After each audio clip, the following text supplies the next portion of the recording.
Good morning, my friends, and thank you for the reminder, Uli girl. She said it's Taco Tuesday. Looks like OJ and I will be having rotisserie chicken quesadillas, and we'll just call them tacos. OJ has gone back to bed, and that's after I made the bed.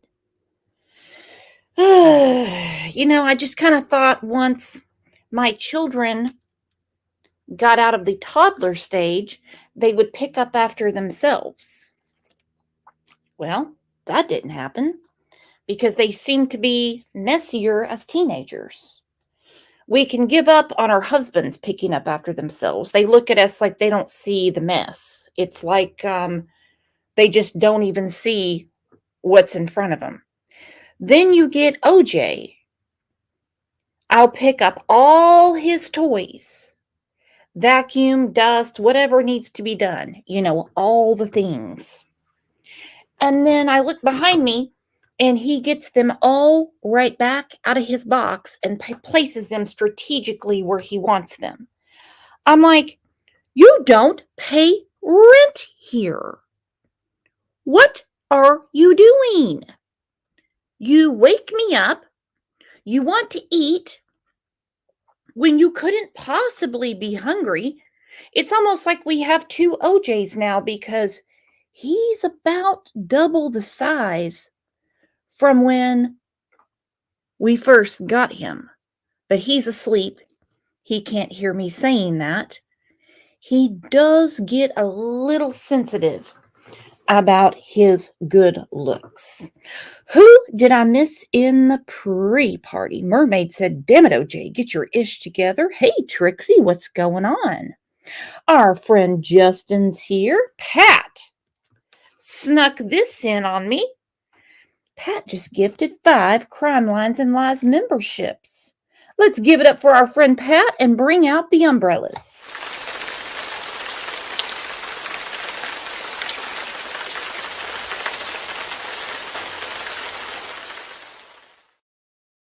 PJ made it in. Welcome, PJ. All in Tanks. Love that name. What'd you say? Hang on. All in Tanks said, we need more Death Box OJ videos.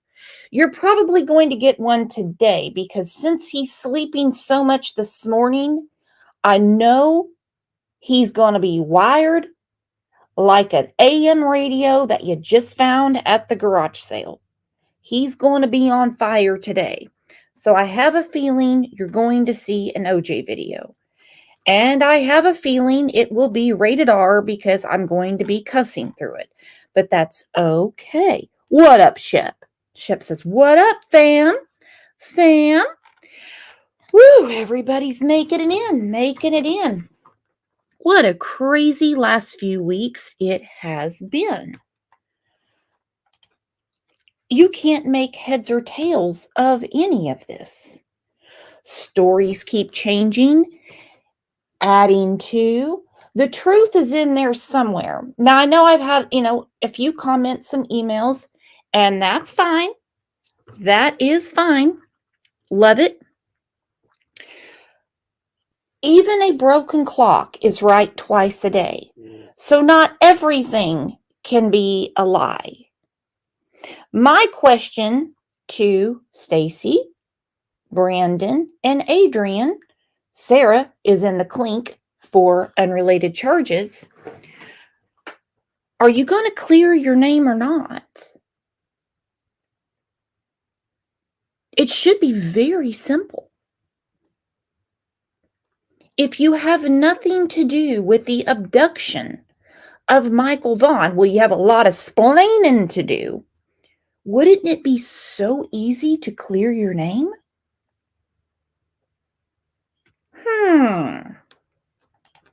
Justin said, let's get to it, Brandon. Let's do it, Brandon. I know Brandon is itching to talk. He is itching to talk. He does not like his mom being brought up. You see, Tina did not give Brandon permission to be at her house the night that Michael was abducted. Bad boy, Brandon. Bad boy. What are you doing going an hour away, breaking into your mama's house to do your laundry when there's a washer and dryer at Sarah's house? You were using everything else of Stacy's, Brandon. Why not use the washer and dryer? Brandon, I think you have a lot to say. Before we get to the show, I'm actually going to drop the link to see if our friend Justin wants to come up. Going to bounce off of him.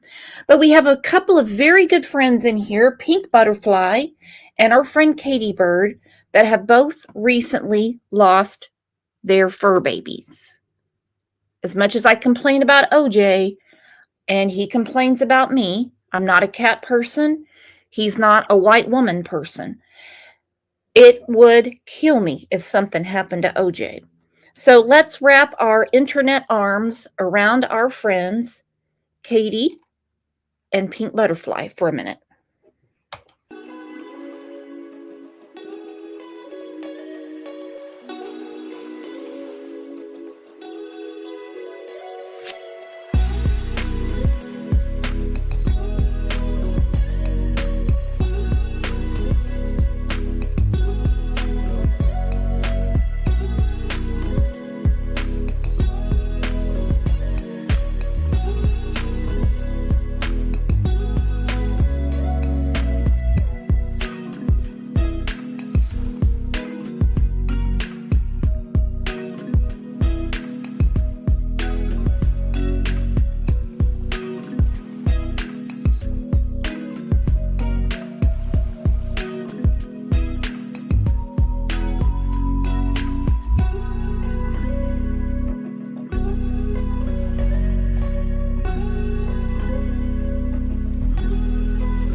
That got me all choked up.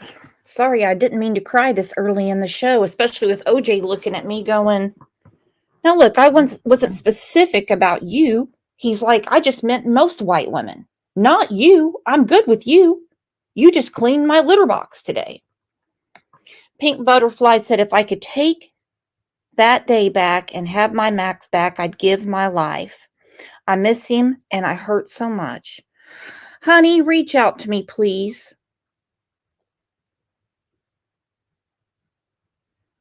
I feel horrible for you. I feel horrible. If I know that you live out of the country, but I think OJ would do good on a plane. If you would like to spend a few days with OJ, it really wouldn't hurt my feelings. Just remember, if he gets out of the house, he's going to beat up other animals, and you might have some vet bills on your hands. Let's take a second and tell everyone Happy Taco Tuesday and glad you are here.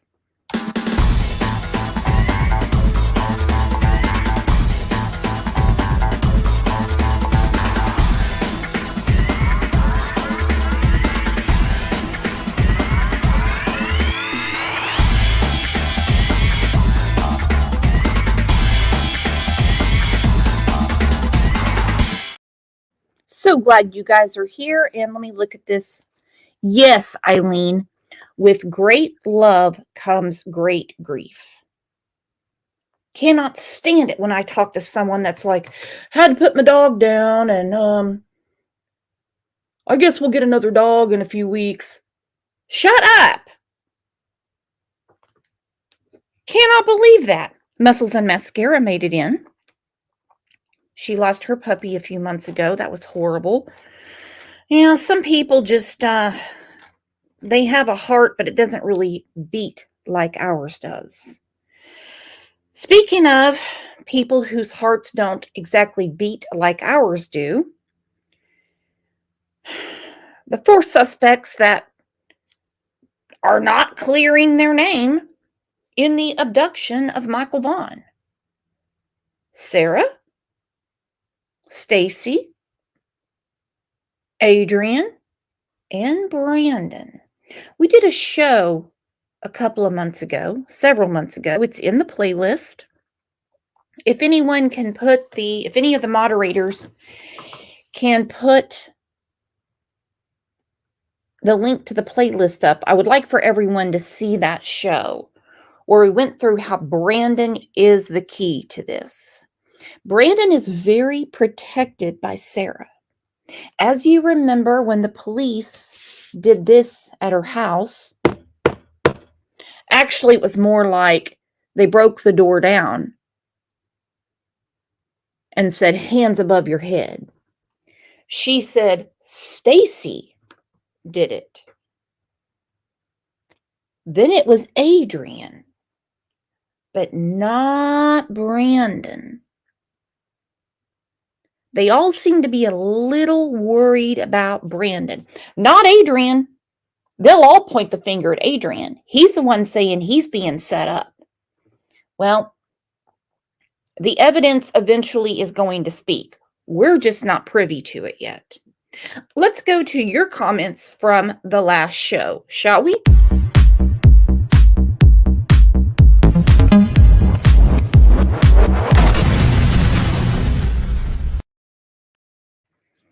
All right, our friend Heather Hammersmith said, "I'm watching this after having watched the Hidden True Crime interview done a couple of days ago. I was a little uncertain, and now I'm a bit more skeptical due to some discrepancies.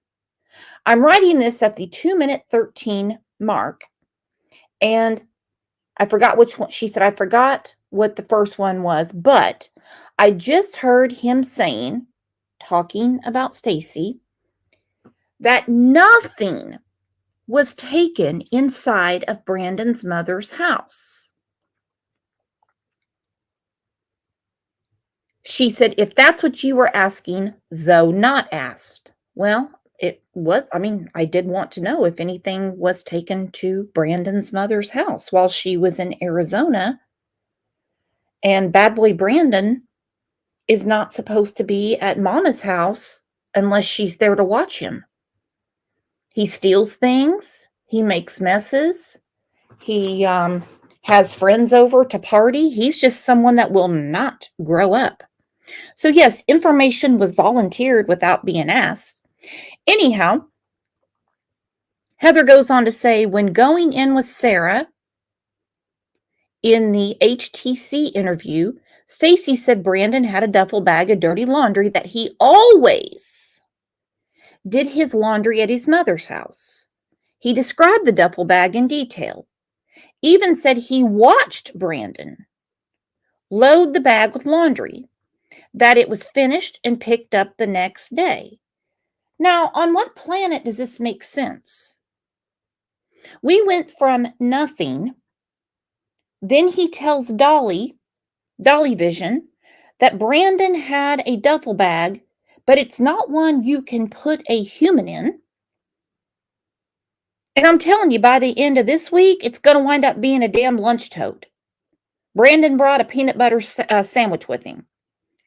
Now, interestingly enough, Stacy told me personally, that Sarah did all the laundry for everyone in the house. But now it was a regular thing for B-Dog to go to Kuna to wash his drawers. So not only is he sleeping with Sarah, he owes you thousands of dollars. He goes grocery shopping with Sarah. They seem to spend a lot of time together. Now you're using your gas money to take him to Kuna because he prefers his mama's washing machine? That's not what was originally said. It got backtracked on. As you know, July 11th, 2021, this is before Michael Vaughn was abducted. Sarah conveniently put this on her Facebook. Started a new job at Sarah's Wash and Dry. July 2021. Owner, manager, CEO in Fruitland, Idaho. Laundry services offered. She was doing all the laundry for everyone in the house, according to Stacy. But now, along with sleeping with Sarah, eating all their food, getting his cell phone paid for, he owes them thousands of dollars. They also would drive him an hour away to do his laundry when there's a washer and dryer right there. What kind of magic water does Tina have? I don't know. It can't make sense, and it doesn't. Thank you, Miranda, for becoming a new YouTube member. Welcome to the family. So glad you are here. Makes no sense. No. If I didn't have a washer and dryer, I was tired of doing, washing someone's ass sleeve, I'd say there's a water hose out there. Wash them in the bathtub. I'm not doing it. I'm damn sure not going to drive you up to Kuna. That'd be like me driving someone down to Muskogee, Oklahoma to do their laundry. You know how many places with a laundromat between here and there they could do it at? It's ridiculous. That blonde 3 chick said, I'm starting to think Stacy got tired of hearing Brandon and Sarah doing the Cupid shuffle, and he pitched an idea to take a child for Sarah instead. I could not agree with you more. I could not agree with you more. Stacy has said on more than one occasion when law enforcement went to question him, or some would say illegally interrogate, law enforcement referred to it as a love triangle. Now, Stacy said he was getting nothing out of it. No shit. But Stacy also literally said he was tired of hearing them together. What was going to be 2 days turned into a week turned into 2 weeks, and so on and so forth. He made that clear on this channel. Now, with Stacy's I'm better than you and smarter than you complex, you've already got Brandon living in the house. Your wife, who calls you Booey Bear, has got her sights on Brandon. Hey, your dudes aren't swimming. You can't knock me up. So Brandon and I are going to start sleeping together, and it's going to take 2 days.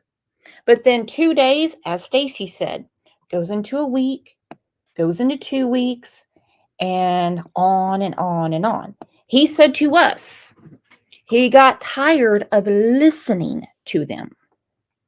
Literally, he got tired of listening to them. Now, we're going to hear from some other people saying none of this is important. However, if law enforcement confronted him and said there's a love triangle going on, then I'm going to guess, educated guess or uneducated, that law enforcement finds the relationships between these 4 people significant. So as Stacy is literally sitting his infertile, limp dick ass in the living room, he's listening to Brandon and Sarah literally moaning and wailing. There's his pride and joy. There's Sarah in the back room. Oh, Brandon. Oh, Brandon.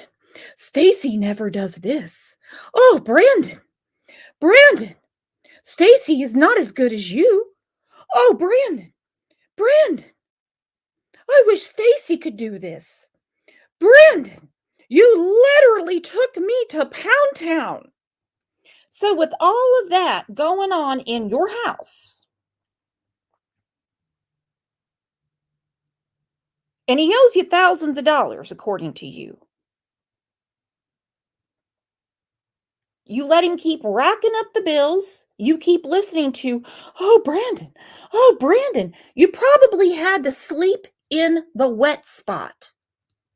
That's how respected you are in that house. You're the bitch, Stacy. You're the bitch.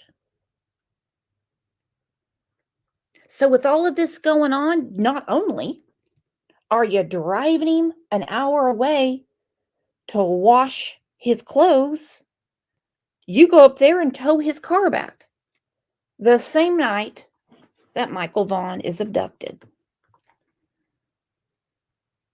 I know you're listening, Stacy. Do you want to continue to be the bitch? Think about what you had to listen to.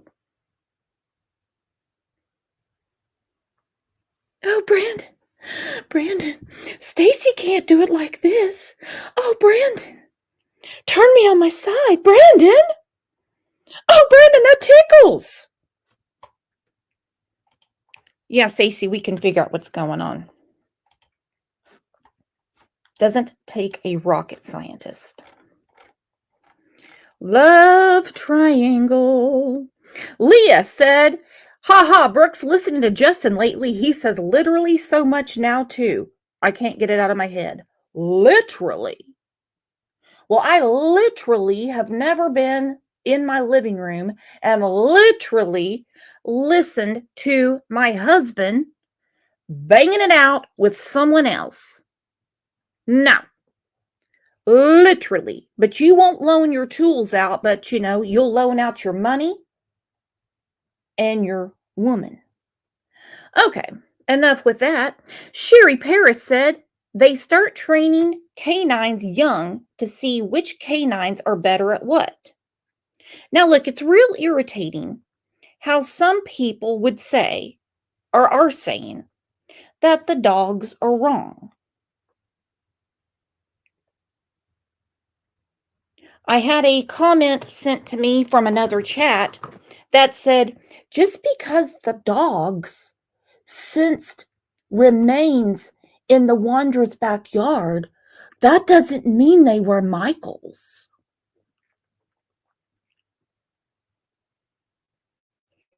GTFO. Who in the hell do you think they interrogated Stacy, Brandon, and Sarah about? Michael Vaughn. So it's someone else's remains? What is this, a swimming pool and poltergeist? When you got just bodies popping out of the ground? Literally, nobody said it was Michael's remains, just that the dogs sensed remains. That is so much better. I need a new planet. Just for the dogs to hit on remains literally is enough. You've got to be kidding me. Let's make it make sense. These dogs do have training. Let's go through a little bit of this for some people in the back.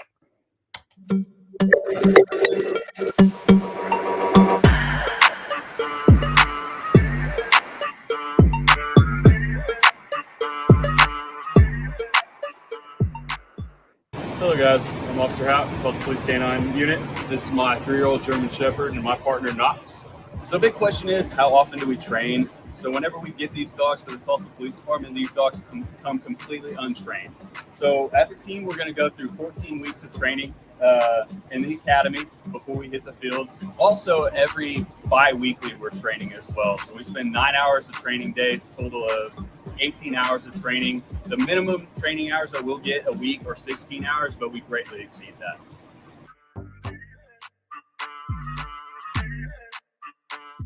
So what we're going to do is we're going to have our dogs go out, search this field. It'll be a 30 by 30 box, I believe. They're going to have to go out, locate the article, and indicate that that article's there. So this kind of gives a little bit of demonstration of how. Now, I can say this. Where is Snow, by the way? Because I have a feeling this officer would be right up her alley. I know she's still holding out for Chief Huff, but, you know, this guy is single and looking to mingle here at Tulsa PD. I have never been a very good dog trainer. Just going to be honest. You know, they can fetch, they can shake, they can get their hair all over the house. They can lay on the couch and not let me sit down. OJ, we're working on that. You know, we're doing that cat behavioral therapy right now where I have to give OJ positive encouragement to get him to do the right thing. So we're working on that. Amy, thank you for the super sticker. She said, "Oh, look, it's an abracadabra dog." Well, don't forget that in the case of Michael Vaughn, there's a handful of people that think somehow the dogs got bribed with Mighty Bones to hit on the backyard. I can't make sense of it. I wasn't there. Yeah, someone needs to page Snow. How we can use our dogs to find an item that was touched by a human fairly recently and get them to locate it. Okay.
This is going to be the box search. This is also part of USPCA. This more or less shows the dogs what the hot door is or where the person's going to be hiding. Right now, we're going to prep all the boxes with the person for a little bit of time. So every box is going to have some sort of human odor in it. And then, yeah, it's pretty strategic training. And this is just an update for the dogs. Radio God said, "I have 3 dogs. None of them are liars." Cats are different. OJ does lie. Matter of fact, you've heard him on the show before, fake sneezing. Fake sneezing. And if somebody could go to the mod chat on Facebook and page Snow, I would fly her down from Canada to get her hot box in the hot box and jump out at the officer. Could you imagine? then once we will get out and we'll put one person in it, and then the dog's got to find us.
when they are actively working in the field, treat them very much like an officer. We treat them that way as well.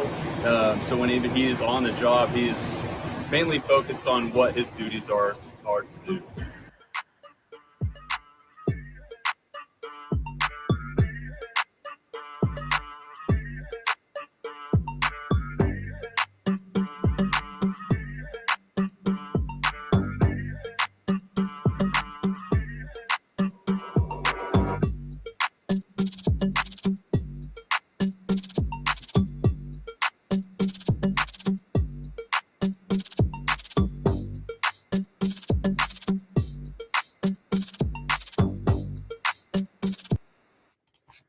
Least we can do for Tulsa PD. They have been really busy lately. Christina said, wow, look at that belt. Yeah, you cougars are real Girl Scouts. We put up the hot men in uniforms, are you not? Glad you are here. Yeah, I'm going to have to make sure to send this to Snow. We've only mentioned her like 500 times, and we're only 33 minutes into the show. All right, so I think we've gone over how, the remains are not specifically Michael's. And I understand that some people cheer for the underdogs, and in this case, it would be not to me, but to a few people. But the underdogs are Stacy, Sarah, Adrian, and Brandon. I have a totally different opinion because it seems to me, based on the evidence that has been brought forward by Fruitland PD, that the underdog is 100% Michael Vaughn. It seems he was way outnumbered. Way outnumbered. Here's a little update from Fruitland Police. And this is when the floodgates really opened up for us. And we had a better understanding that a little more was going on than just looking for who possibly abducted Michael. They made it clear that they had persons of interest. Here's a small clip before I get to it.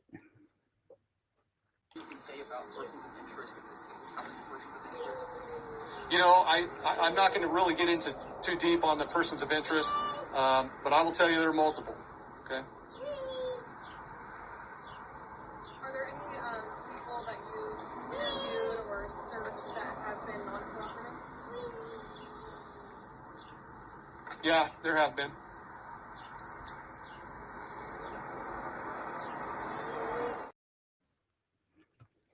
Multiple persons of interest. He's asked, has there been anyone that's not cooperative? Yeah. There have been.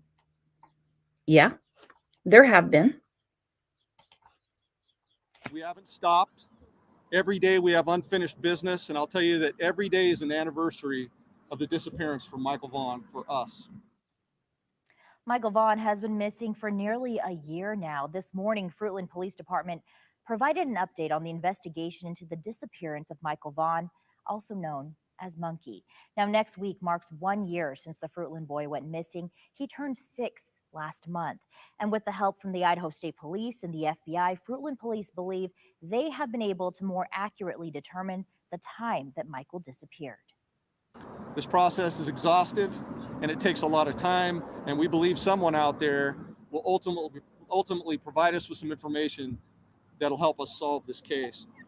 It's important to note that as we continue to refine our timeline, we now believe that Michael disappeared in a smaller window of time, and that's probably between the time of 6:40 p.m. and 7 o'clock p.m.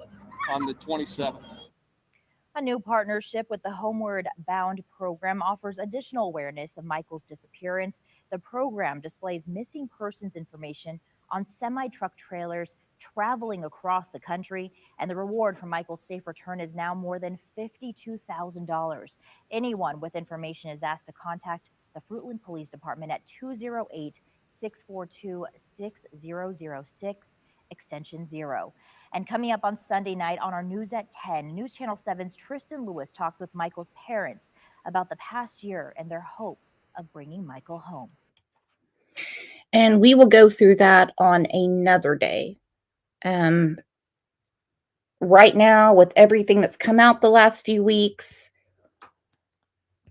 I have a feeling that Brandy and Tyler literally are not getting any sleep and probably eating less than they were before. Extra AF said, is the reward still active? Yes, it is. And the parents themselves have put a lot of money into that reward. Yes, it is still active. Now, they mentioned the Homeward Bound project. They did a press conference.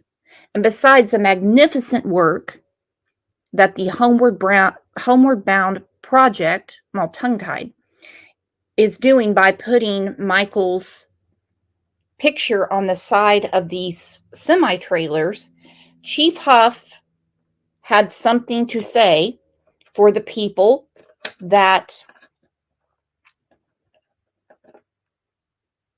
keep saying that the family has done something to their son.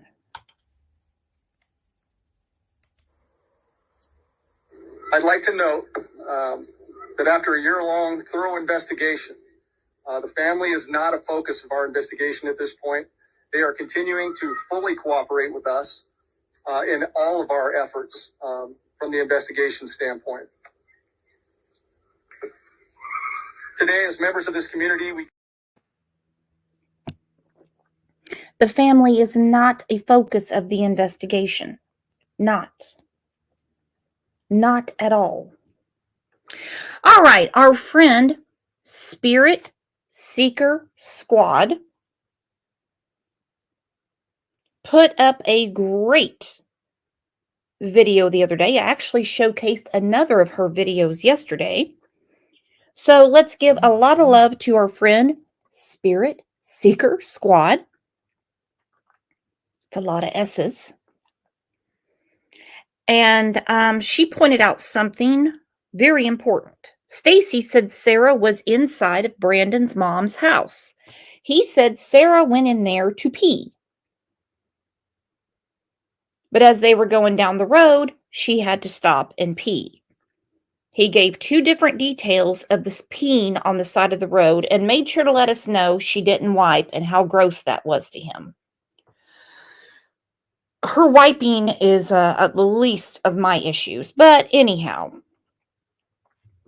she might have a small bladder. I don't know. Maybe she had some of that good Kuna water. I don't know. But she had to pee at the house and on the way back. So he can't deny saying that. The toe strap came undone. It snapped because Sarah jolted the truck and snapped the toe strap. So I had to, we had to pull over, and then I had to reattach or tie the toe strap back together. And then Sarah, I think, used the restroom on the side of the road like she usually did when we had no access to a restroom, but then that was the only time we had stopped.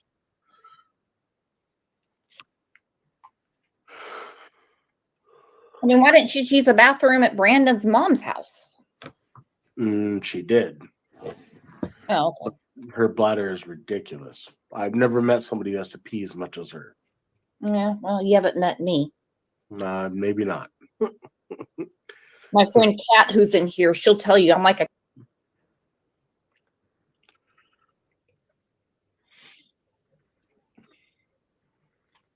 Thank you. Doing the best I can, I want people to know, like, I'm not this evil monster that, people are making me out to be. I don't have the capability or mentally.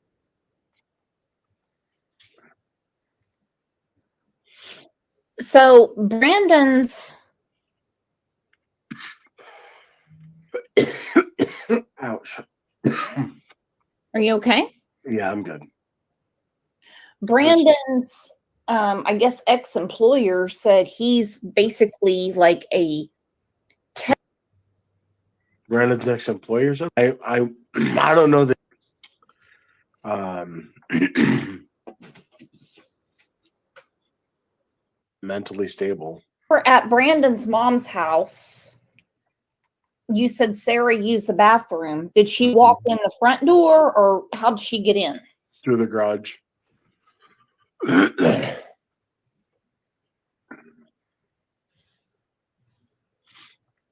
Is it like one of those garage doors that you hit the button and the garage door comes up, or is it one of those like where you pull it up? No, it was the garage door button. Who had the garage door opener? He knows the code to the little thing that's on the side of the garage. But now he says he went in through the back. So Brandon didn't have the garage opener. He knew the keypad to open the garage door. He made it clear they didn't want to go through the front door, as if Brandon is allowed to have a key because he's not allowed there to be alone. So now we're going through the back door. That's what we have heard. We're changing too many stories. And if you want to clear your name, things got to be exact. And for the authorities, not for me, not for Justin, not for Josh, maybe for Chris McDonough. It's got to add up to what they already have on their side. So what is it? Back door or keypad? That opens the garage door. The pin you put in. The code opener. Is there any cameras on his mom's house? Yeah, on the front. But it doesn't cover the she went through the far side of the garage, and she only has cameras on the front of her door. And that was the day that Michael was abducted. Yes. Okay.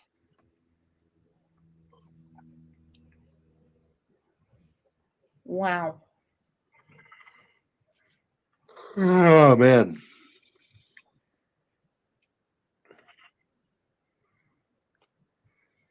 How come Brandon wasn't living with his mom?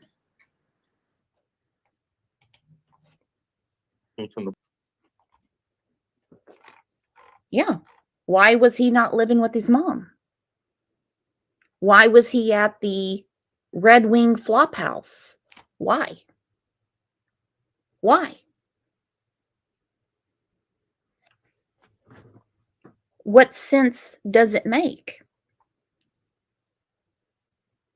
Why did Stacy say to Dolly that Brandon, this is the walking man photo. Some people say this is Cesar Garudo. Some people say that's Brandon. He said he doesn't wear cutoff shirts. You can find several pictures of Brandon in cutoff shirts. So he goes there with a duffel bag you can't put a human in that gets smaller every time he does an interview to do laundry and have the car towed back for the taxi business.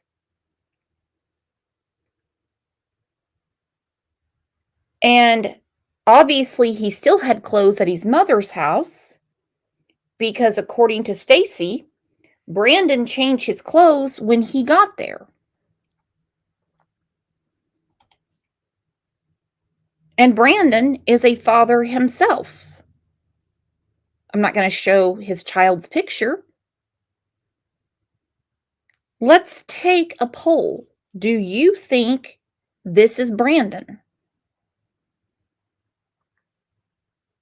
And the yawning is such a deflection. Hunter did that talking to Chris McDonough in the Summer Wells case. Yawn after yawn after yawn, then a convenient cough, nothing like Stacy's. Sarah said maybe. Spanish Angel said yes, yes, yes, yes, yes.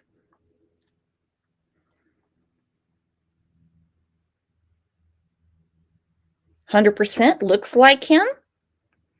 Brandon? Now remember, Fruitland Police said, Huff also said investigators believe they have identified a man seen walking near the splash pad at Crestview Park, leading up to the time of the boy's disappearance. During a previous update in June, Huff said the man wasn't considered a suspect. Well, of course not. If you say this person is a suspect, they're not going to call 208-642-6006. It's a whole, we don't think you're a suspect. We just need to talk to you. But Stacy said that's a guy that just walks around the neighborhood all the time. He just walks around aimlessly. I don't know. That is not what the authorities said. Huff also said investigators believe they have identified a man seen walking near the splash pad at Crestview Park leading up to the time of the boy's disappearance. Now think about it. Brandon, Sarah, and Adrian were at the Applebee's in Nampa. It's not Boise, it's Nampa. At 4:47 p.m. They travel back to Fruitland after stopping at a pawn shop, according to Stacy, but he says things don't add up, so I don't know. We get back to Fruitland. What was Brandon walking around for? Was he scoping out the neighborhood? Or was he just working on his calf training? Trying to get the legs in shape? Trying to burn off that Popeyes that Sarah fed him earlier in the day? I don't know. I don't know. No idea. All right, our friend Lauren Mathias from Hidden True Crime spoke with Stacy the other night. Now, I'm not going to play the entire interview because I want you to see it on Hidden True Crime. But there are some very, very interesting things that Stacy said when he was talking to her. Now, you can tell she's a lot calmer than I am. I think he answers to the best of his ability, considering he doesn't remember what he has said in previous interviews. Don't want nothing to do with them. Well, do you think Brandon could have done it then and is framing you? I have no idea. Again, we were all gone that night. So that's why nothing adds up. Like, nothing adds up. All right, I'll start right there. You were gone that night. You were in Kuna. We're not talking about that night.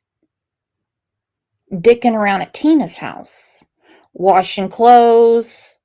Front door, garage door, back door. Not talking about that. Where were you between 6:40 p.m. and 7 in Fruitland? Brandon said you all fueled up at the Chevron at 7 p.m. Michael's timeline is 6:40 to 7 p.m.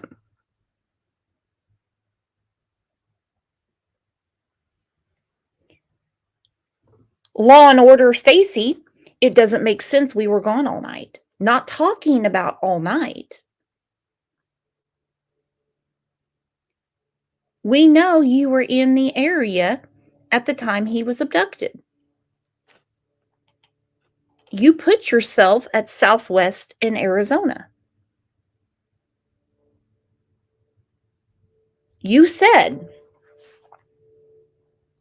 when authorities confronted you about the splash pad and about Southwest in Arizona, you sort of gave an answer like Brandon.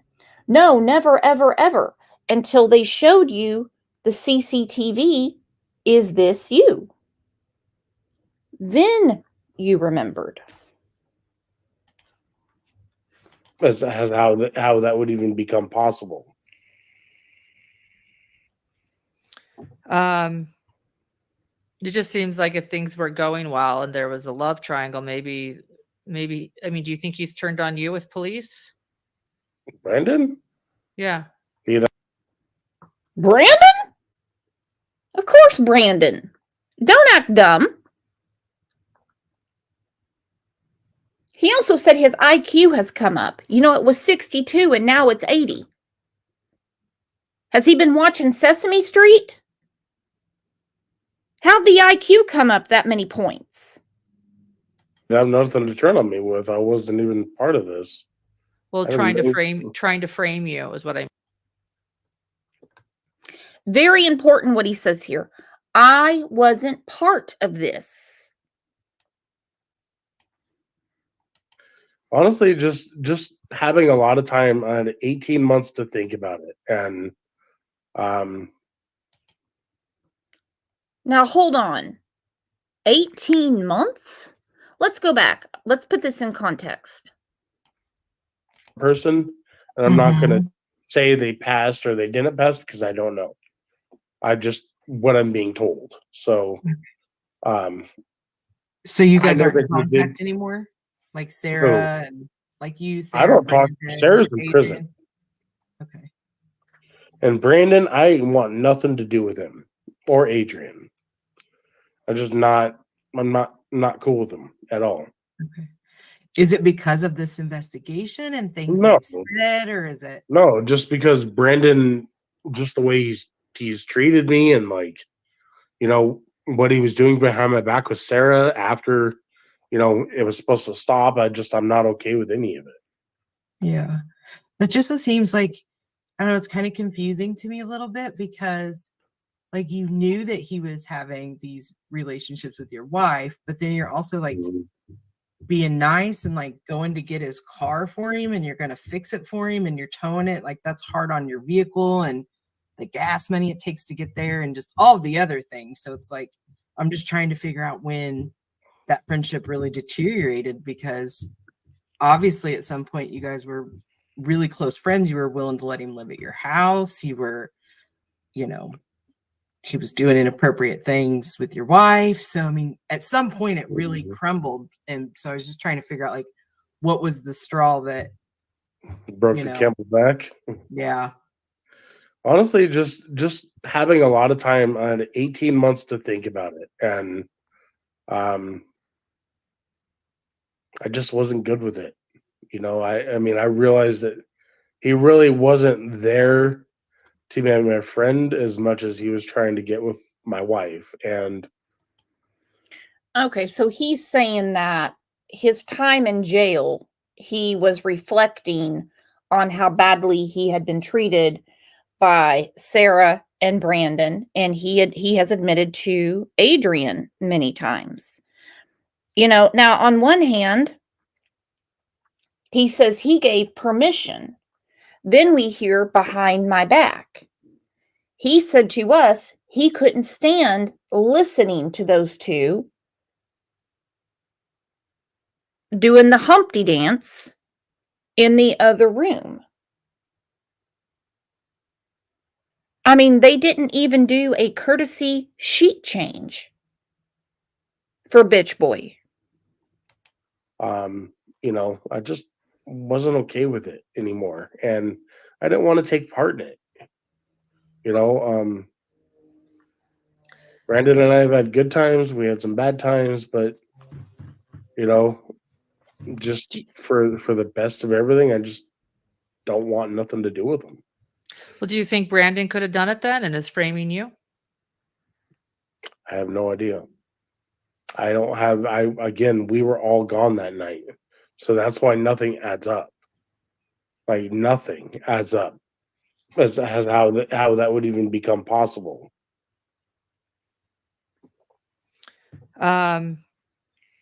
It just seems like if things were going well and there was a love triangle, maybe, I mean, do you think he's turned on you with police? Brandon, Yeah. he'd have nothing to turn on me with. I wasn't even part of this. Well, I didn't trying. I cannot stand that phrase. And the first time he said it on our show, and he said, I wasn't even a part of this. I thought, Is that really how you would say it? I wasn't even a part of this. This is an occurrence. This is a memory. This is something you remember. But this is something you're trying to convince people you had nothing to do with.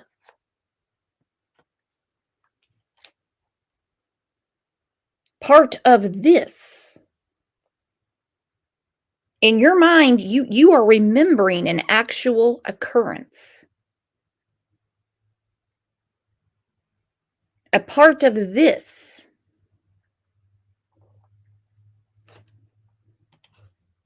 Trying to frame you is what I mean. Framing you. Do you think I mean, he could have people done do. something? I don't see Brandon doing something like that. No.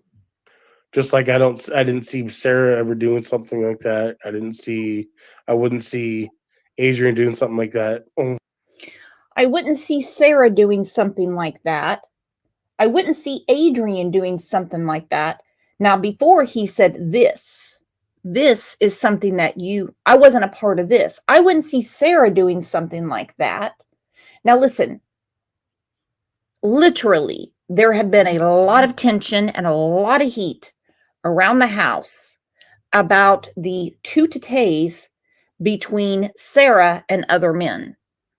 He complained about the herps that were brought home when she cheated behind his back.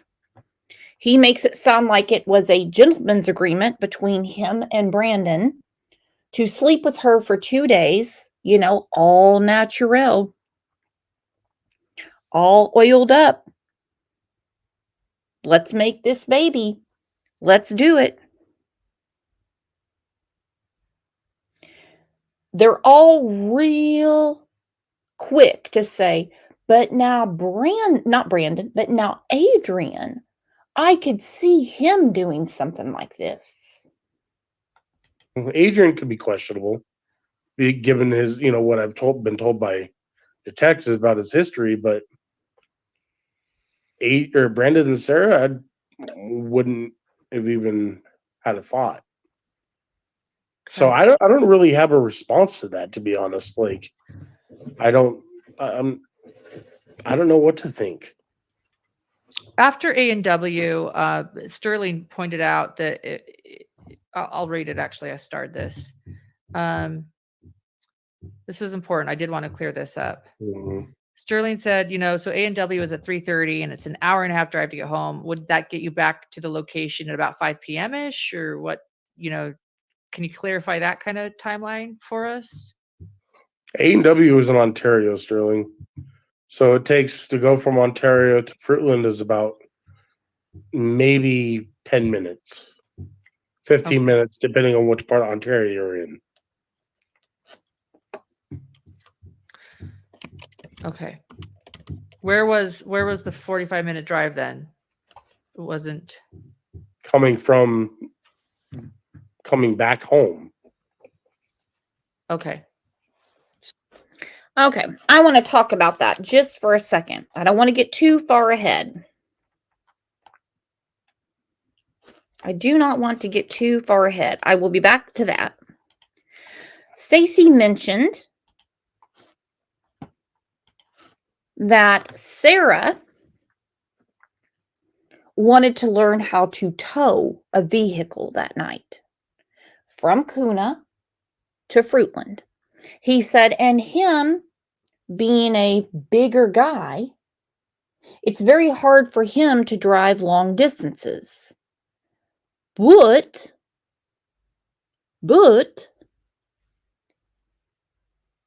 from Ontario to Boise, you can see on the screen, is 54 minutes. So why earlier in the day were you okay to do this taxi run and you never stopped at A&W? You never stopped there. No.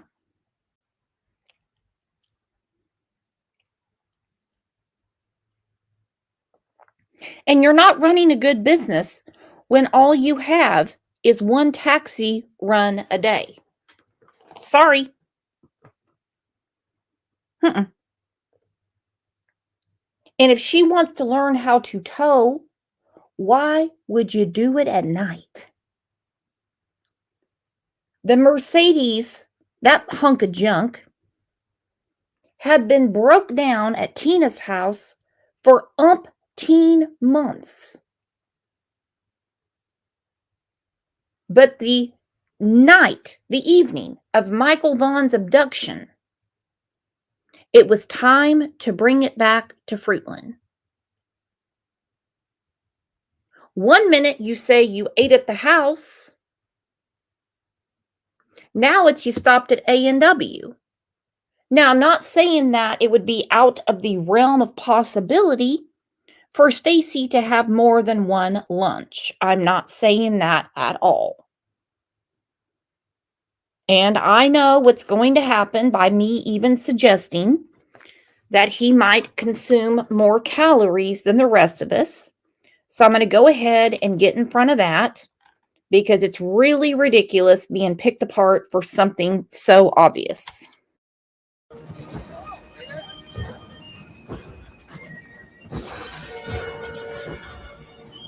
First things first, where's your shitter? I've got a turtle head poking in. I got a crap on deck that could choke a donkey. Oh. Because you know what's going to happen. I'm so sick of her fat shaming. I'm so sick of her talking about Sarah having herpes. I'm so sick of her talking about what they did with each other. That's not anyone's business. You think I would give a shit? Unless it had something to do with the abduction of Michael Vaughn? GTFO. So the A&W was in Fruitland. They have an A&W in Fruitland, or they have an A&W in Ontario. Where was this A&W then? In Ontario. That's what I said. Gotcha. But it's 15 minutes. So where did you go? I understand what you're saying. And I thought Ontario was really close too, but you went someplace and it was a 45-minute to an hour and a half drive. Where was that? Oh, that was the night before. That was the day before we went fishing at Owyhee Reservoir. Okay. Okay. So you're home at about, so what time were you home then after A&W? So what time did you get home? Probably about 27. 4 o'clock if I had to put a time on it. Okay. Mm-hmm. And you went straight home? Like, did you see any stop children? Anywhere. No. Okay. But you also said you were outside of Payette. Now we're at the A&W in Ontario. He's talking about fishing the day before. Went fishing the day before. Sarah was in the ER on the 25th that night. He just didn't post it till the 26th. These people have a lot of time on their hands for ones that have so many jobs going on. What are they trolling around really looking for? What is going on? You got time for fishing and everything else. What are you really doing? Let's look at some of their businesses. Of course, we know about the taxi business. Sarah put this up March 17th, 2021. Hi, this is Sarah Wandra, owner of Faith Taxi in Fruitland, Idaho, etc.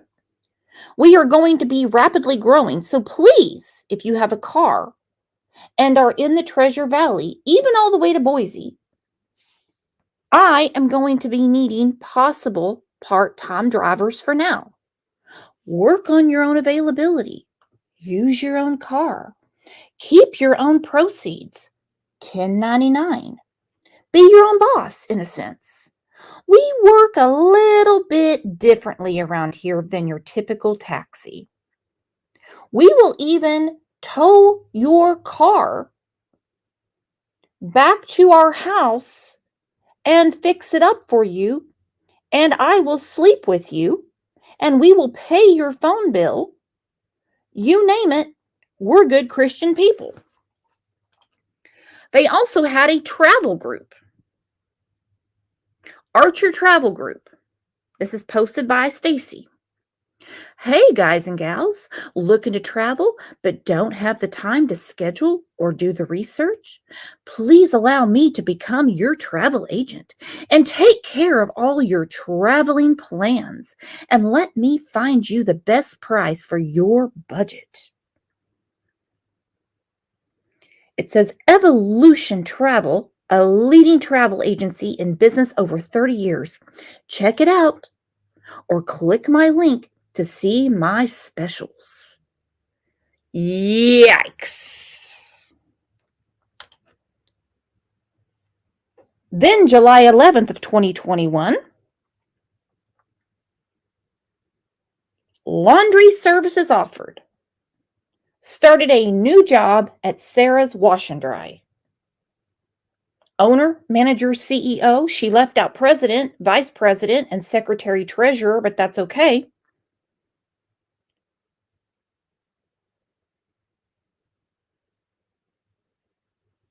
What the hell? What the hell? And you never saw Michael. I've never seen that face a day in my life. Okay. Okay, let's go back a little bit, because it sounds like he almost said, I've never even met him, but I want to be factual here. Okay. Where was the 45-minute drive then? It wasn't Coming back home. okay. So the A&W was in Fruitland. They have an A&W in Fruitland, and they have an A&W in Ontario. Where was this A&W then? In Ontario. That's what I said. Gotcha. But it's 15 minutes. So where did you go? I understand what you're saying, and I thought Ontario was really close too, but you went someplace and it was a 45-minute to an hour and a half drive. Where was that? Oh, that was the night before. That was the day before we went fishing at Owyhee Reservoir. Okay. Okay. So you're home at about, so what time were you home then after A&W? So what time did you get home? Probably about 27. 4 o'clock if I had to put a time on it. Okay. Mm-hmm. And you went straight home? Like, did you see any Anywhere. children? No. Okay. And you never saw Michael? I've never seen that face a day in my life. Okay. And then until he was missing, you mean? Correct. Correct. When he went missing, yes. But before that, I didn't know he existed. I didn't know there was a family that was around the neighborhood that existed. Like, I didn't have any clue. Sarah and I didn't really associate with our neighbors. You know, our neighborhood people, we kind of kept by, away. I don't say away from, but like, we didn't really meet a whole lot of our neighbors, like outside the neighborhood. We were aware of some of the people that were around the neighborhood in our neighborhood subdivision. Yeah. But Monkey lived on a whole separate side of the, separate subdivision. Now he's calling him Monkey, but Monkey lived, listen, it's one neighborhood. Just because you live on the other side doesn't mean it's not one neighborhood. That's crazy. Now he's calling him Monkey. Lisa Durr said, Brooks, if Stacy saw the little boy 6 or 7 houses in front of him, wouldn't he have passed the little boy when he started driving again? I see what you're saying. Another question is, when you're leaving your neighborhood and you see children outside playing, does it resonate in your mind? Do you think about it? He says he can't remember. It's been a long time, but he remembers seeing this child. He also says that the child was in the neighbor's yard. Well, you would have to know. If I don't know who a child is and they're playing in a yard, I'm going to assume it's their yard. I'm certainly not going to approach a child in a residential yard and say, "Is this your house?" No, no. And that has always freaked me out. Saw him in a neighbor's yard. How would you know he was in a neighbor's yard unless you know said child and what house said child lives in?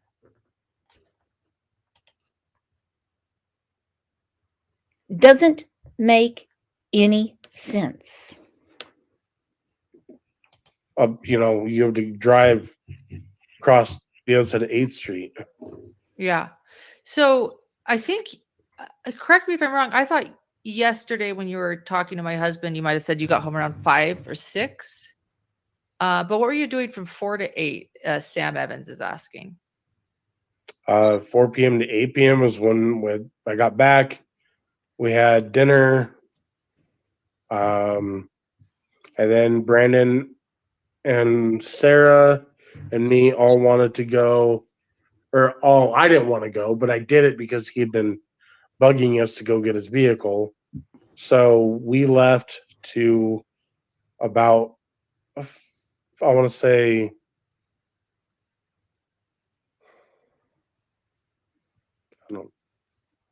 again, these time frames are all speculated, hypothetical, because I don't have verbatim time frames other than the time frames to show when we were in Cuna and the route we took, etc. So I just want to point that out for people because there's a lot of people that question the timing and everything. So that's what just let you know. That's what I'm trying to do. Yeah, I respect that because, you're thinking back to, 2021, 2021. I respect that. But but then to play devil's advocate, I kind of want to say it's really important. It's kind of everything because we're now getting to the moment, Michael disappeared. And it's probably, even though it was so long ago, it's like one of the most kind of important moments that I think really show where you were and that you weren't. Now, I understand I don't remember what I was doing 2.5 years ago. I don't know what I was doing 2.5 years ago. I do not remember what I was doing July 27th of 2021. I don't. But there are times in my life, you give me a date, and I can tell you everything that went on that day. Let's just talk about some things in history. Do you all remember where you were when the space shuttle exploded? I do. And I was in 5th grade. Do you remember where you were when 9/11 happened? I do. I was at work. Do you remember where you were when news broke about the Oklahoma City bombing? I do. Do you remember when you heard about, let's say, Princess Diana? Some people are a little older, and I don't mean elderly, and they'll say, I remember exactly where I was when President Kennedy was shot. Michael Vaughn's abduction is ingrained in his mind. He knows. He knows that the walls are crashing in. There's no, I just don't remember. It's sketchy for me. He's been interviewed by authorities many times.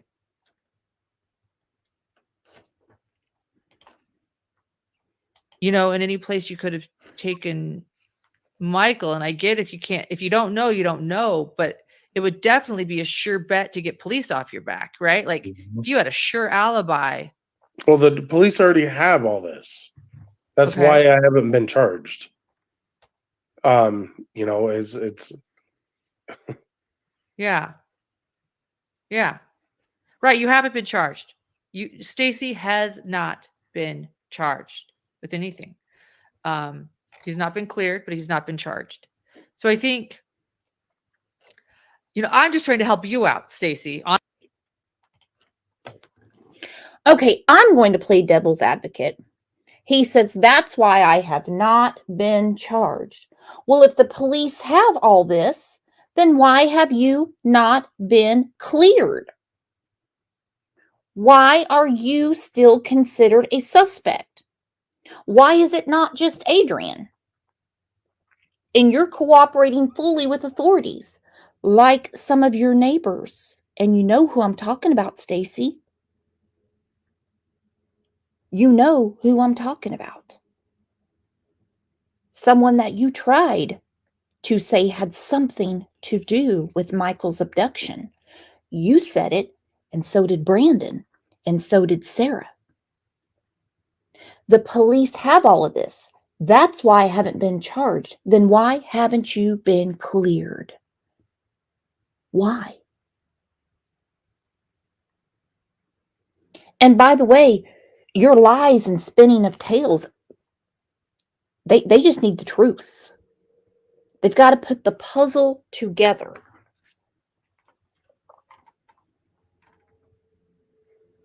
Then why have you not been cleared?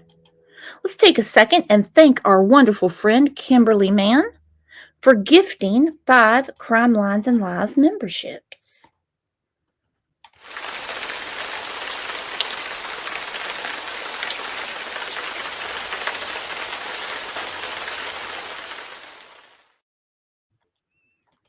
I say just keep exercising your First Amendment right of free speech, Stacy.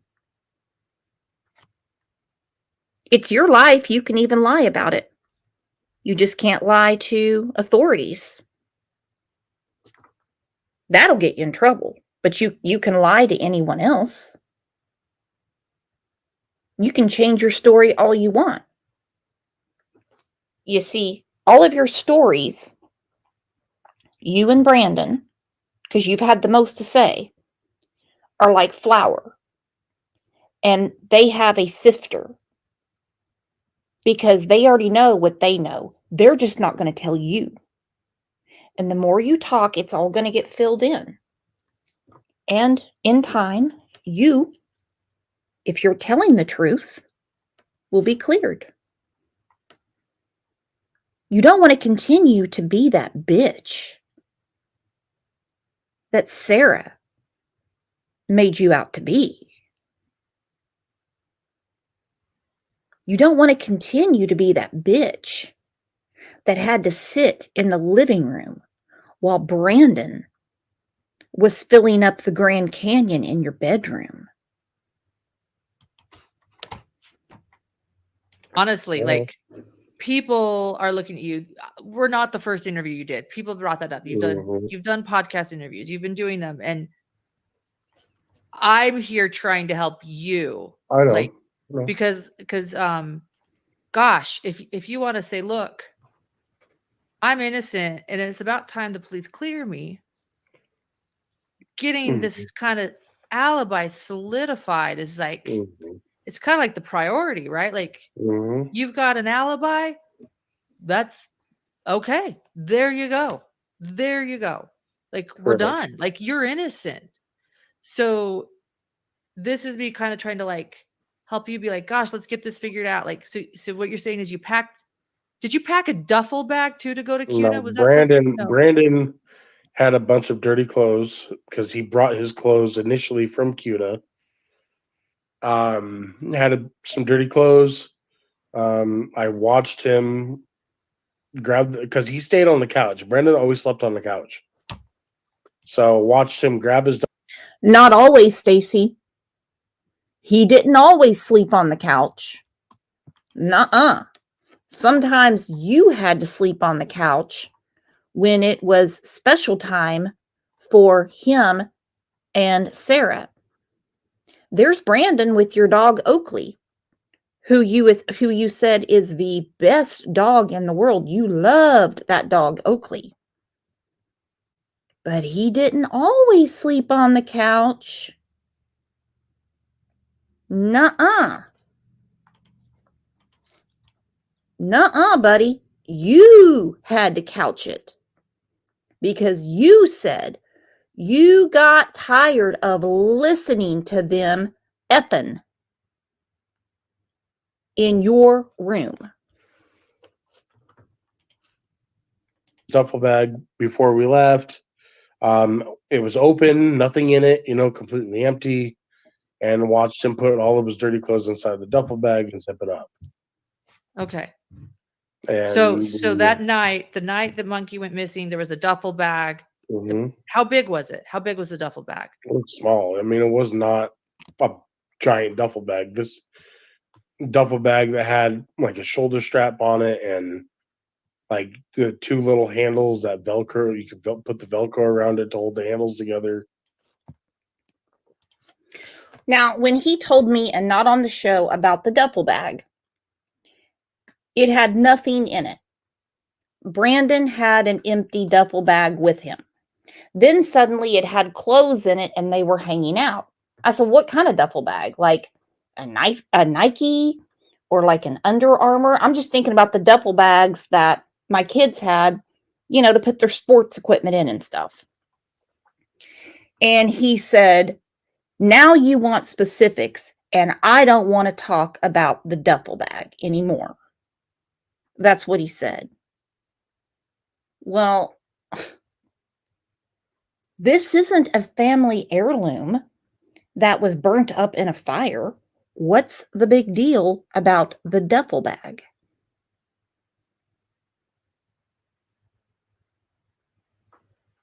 Why does it keep changing? We know what a damn duffel bag looks like.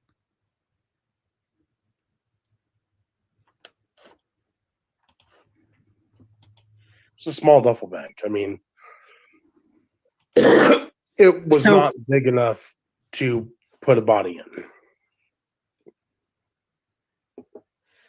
Okay.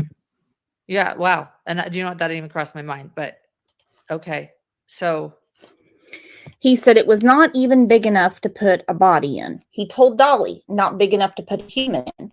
He told me, he goes, I know what you're thinking, but Michael wasn't in the duffel bag. Okay, fair enough. Honestly, never crossed my mind.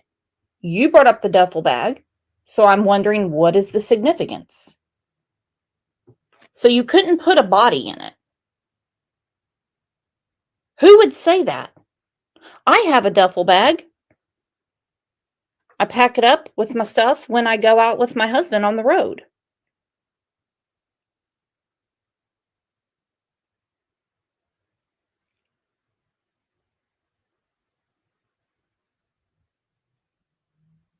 We have another case that we have followed extensively. The case of Harmony Montgomery. She was in an Under Armour duffel bag.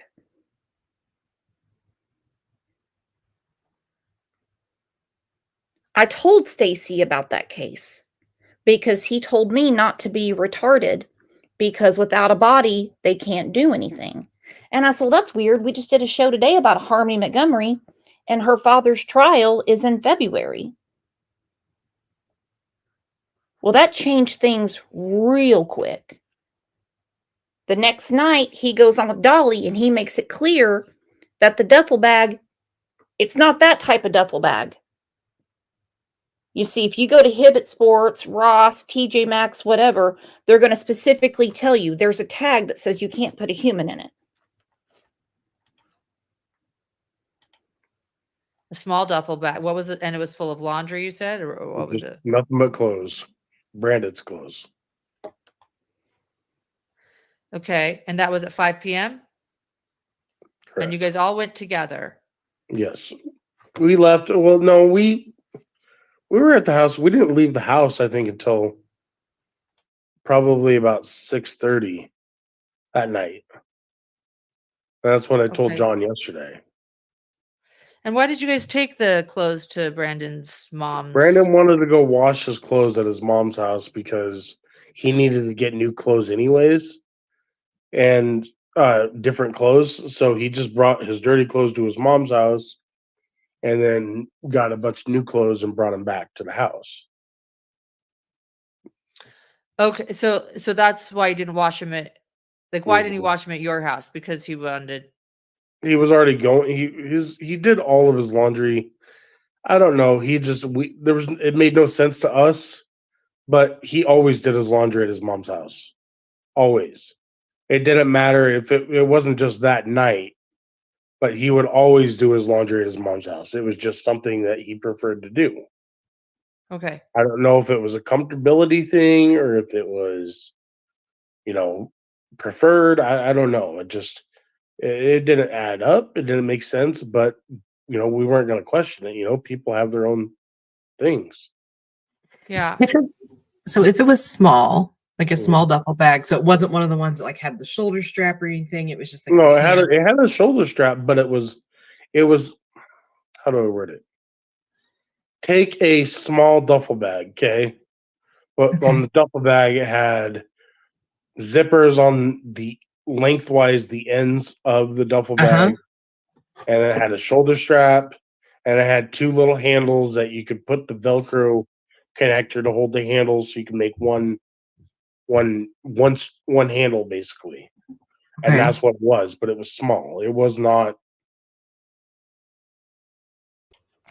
Okay, fine. It's a small duffel bag.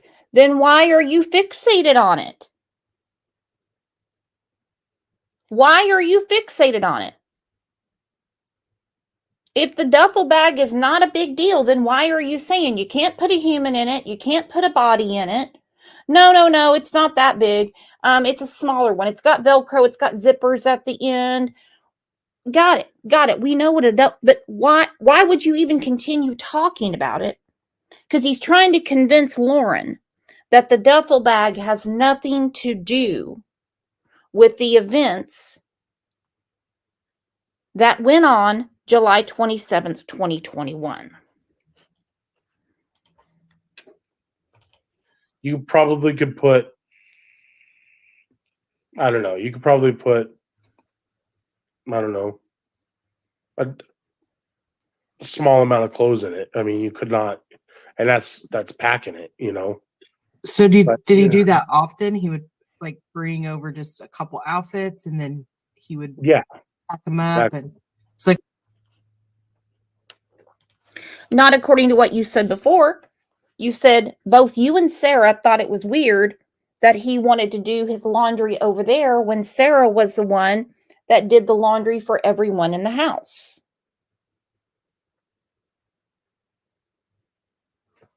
Brandon's an adult man. If he hasn't been to his mother's in a while to do all his laundry, it's going to take more than just a small duffel bag to take it all over there.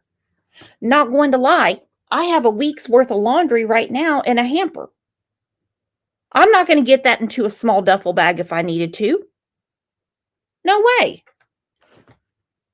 No. like about how many outfits would he bring at a time, do you think? I'd say enough for a week. A week. Okay, because I Mhm. was kind of confused by that because like he had mentioned some other interviews that like I can't figure out, did he live with you and Sarah full time or just on the weekends to do the taxi? He lived with us. He became like a child in a sense to us.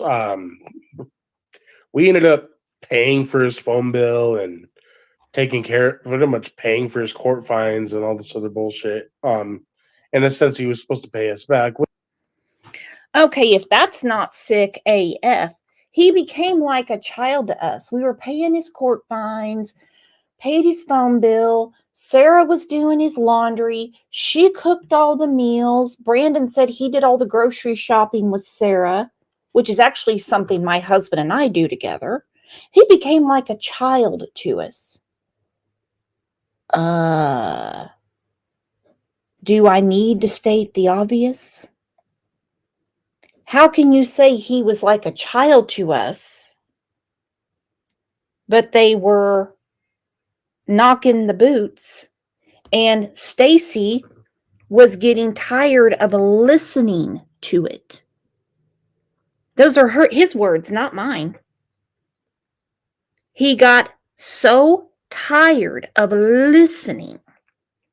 And if you want to follow the money, paying Brandon's court fees, paying his phone bill, don't think Jabba here was doing that. He's not going to part with his money. Hell no, he's hitting people up on Facebook right now, left and right for money. Left and right. He's in a hotel right now. Who's paying for that? He doesn't have any money. But I have a sneaking suspicion that Sarah's mother was funneling her money to keep up with all the craziness going on inside of the house. Believe said that entire laundry thing is BS. He lived with them and Brandon wasn't supposed to be at his mom's. So how often did Brandon go to mom's to do his laundry? According to Stacy, never before, and it was odd to him and Sarah.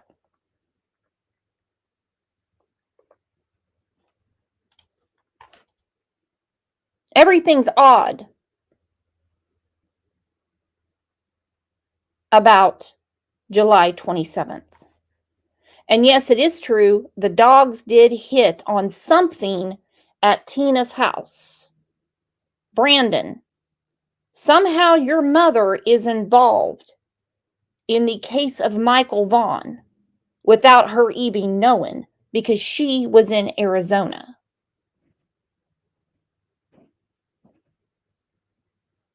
She made a joke to a local reporter and said, well, at least they let me know. The dogs let me know I have a leaky toilet. That's not what they picked up on. Sorry, girlfriend. Which is another reason why I'm not fond of him, because he Mhm. owed us so much money. I mean, he owes us thousands of dollars. And it's our fault for helping him, but that's who Sarah and I are. We're people that help people. You know, that's what it was. We were just, believed in helping people. So go ahead, Ellie. Did you guys wait there while he did the laundry at his mom's house? Like while you were doing the He just threw the clothes in the washer. Okay. And so then he packed the duffel bag full and bring it back, or did he just kind of drop the stuff off and his mom kind of took care of it for him and he just His mom wasn't home. Oh, she wasn't? He wasn't allowed to be in the house. He was supposed to be in the house, which is why Brandon had to go around the back part of the house. Okay, now it's the back part of the house where he said before he knew the code to the keypad on the garage. You know, the garage has a lip on it, and there's a keypad there. So if your garage door opener, the battery's not working or whatever, you can just punch it in and the garage door opens. Fun to Ski said, remember that Tina's family have a cemetery. They do. They do. Stacy mentioned that Brandon could not go on the trip with them to Texas on the dog rescue because he had had a death in the family. That would be Brandon's grandfather, who is buried in what's called a green cemetery, where you don't have to have a casket or anything like that. And they'll basically just put a rock as a marker, and later they'll plant a tree.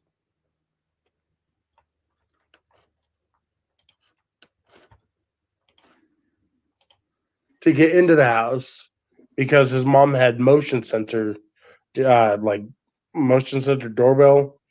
that picked up action on any and started recording. So he would always have to go around the back of the house so he didn't get recorded going to the house. Is that what he did that night? Yeah. Go to the back so he didn't get recorded, go into the house? Mm-hmm. With a duffel bag? Mm-hmm. Okay, I'm going to play devil's advocate because I'm looking at chat. Well, I'm going to play devil's advocate. If you know you're not supposed to be at your mom's house when she's not home, then why did you just have to do your laundry when Stacy and Sarah have a washer and dryer, and you just had to get the tow truck July 27th of 2021? Why?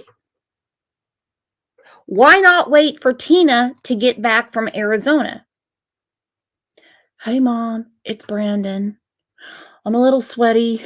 No, I haven't been, working on my dance moves. No, I've been trying to get Sarah pregnant. Anyway, is it okay if I come up there when you get off work so I can get my car because I'm doing this taxi business? Wouldn't you just wait for her to get home? Had to be done July 27th. And we're here to hear your side of the story, and so we just need to clarify like a few things because I just want to help you out. You guys left. This is like around the time Monkey disappeared, as far as the police timeline goes. Okay, you're nodding. You realize that, and you guys, it's you and Brandon and Sarah, and you're going out with a duffel bag, with a bunch of laundry, driving far away to Brandon's mom's house where he's not supposed to be, to allegedly do his laundry when he isn't even supposed to be there, but maybe that's why he's sneaking over there. Like, I get it. Like, I just want you to know what the chat's feeling a little. Okay. So she tells him, according to the police timeline, you were in the area at the time that Michael was abducted. Now, she's very calm with him, and that's good because he has a very, very, very explosive temper. He can go from 0 to psycho in a heartbeat. But he has an errand here in his mind. Maria said, wow, if you're such a good person helping others, why don't you help Michael's family with the truth? Please. Yeah, please and thank you. Kat had a comment I need to put up. Hang on. She said, Stacy said they took ages to fix that car too when they got it back because it was too much work. Stripped out spark plugs. You've already loaned him thousands of dollars.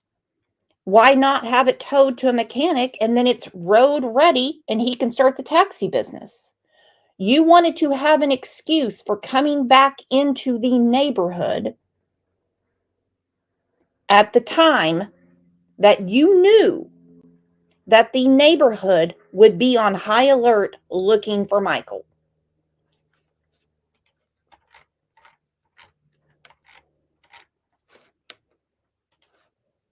Yeah, I already see where the chat's probably going. I don't Okay, see the yeah. chat, So I'm just trying to but I help you. already Like, can see where they're directed. No.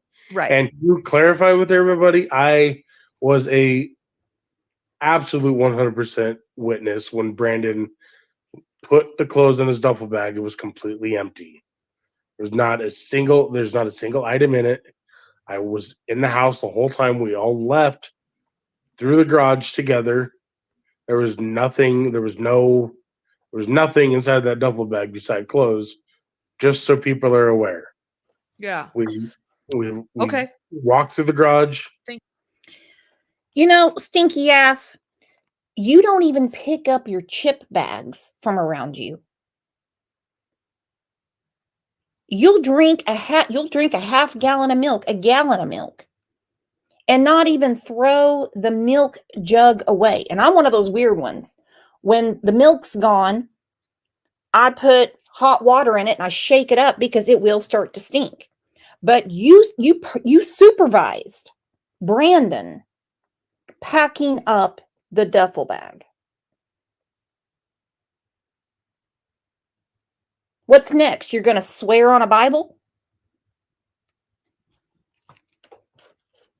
Yeah, goodness. Thank you. Got in the truck. I threw the tow strap in the truck. Brandon got in the back seat behind me. Sarah was driving. I was in the passenger seat. Took off. Made it to Cuna. Brandon went in to go do his laundry. Took the duffel bag in. I get where you guys can kind of be like, oh, well, that's, it's kind of weird. It wasn't weird to me, considering I literally watched him Sure. So, every move that he made. And can So I ask did you- can I just ask where the duffel bag is now? Like, do police have that? Did Not police me. confiscate that? No, I don't know. I think Brandon has it in North Dakota or wherever he is. I don't know. I think Brandon has it in North Dakota or wherever he is. Do you really think law enforcement's not looking for that duffel bag? I think he probably has it in North Dakota or wherever he is. We know where he's at. The duffel bag was never. I don't even think that detectives. They might have it. I don't know. Yeah. Again, Okay. I was in jail for 18 months, so I don't know what they have. I don't know what they don't have. Okay. Go ahead, Ellie. so I was They have a lot, or you would have been cleared.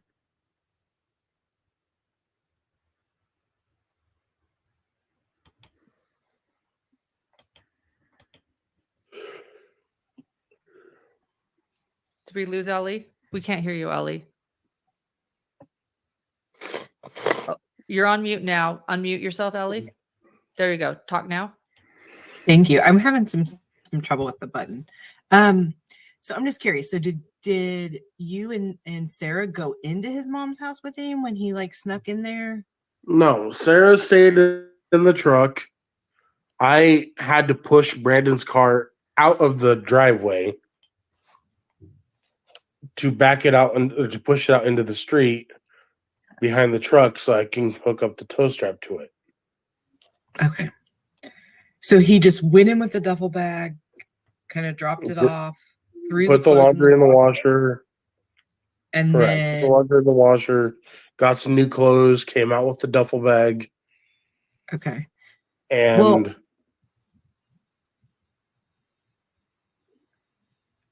go ahead. Okay. no, go ahead. Well, I'm chopping up a little bit. So he got the duffel bag, he came back out. He's not supposed to be at his mom's house. So He's not supposed to be in his. Okay. So he says right there, Sarah didn't go in. Sarah didn't go in. That's not what he told us. I'm going to go back to this video. Bear with me. From Spirit Seeker Squad. And you tell me how the person who says it's too hard for them to drive because they're a big guy pushed the car themselves and strapped it in. Look, the Hulk's a big guy, but the Hulk has a lot of muscle. Flab and flubber is a lot to move a car. The tow strap came undone. It snapped because Sarah jolted the truck and snapped the tow strap. So I had to.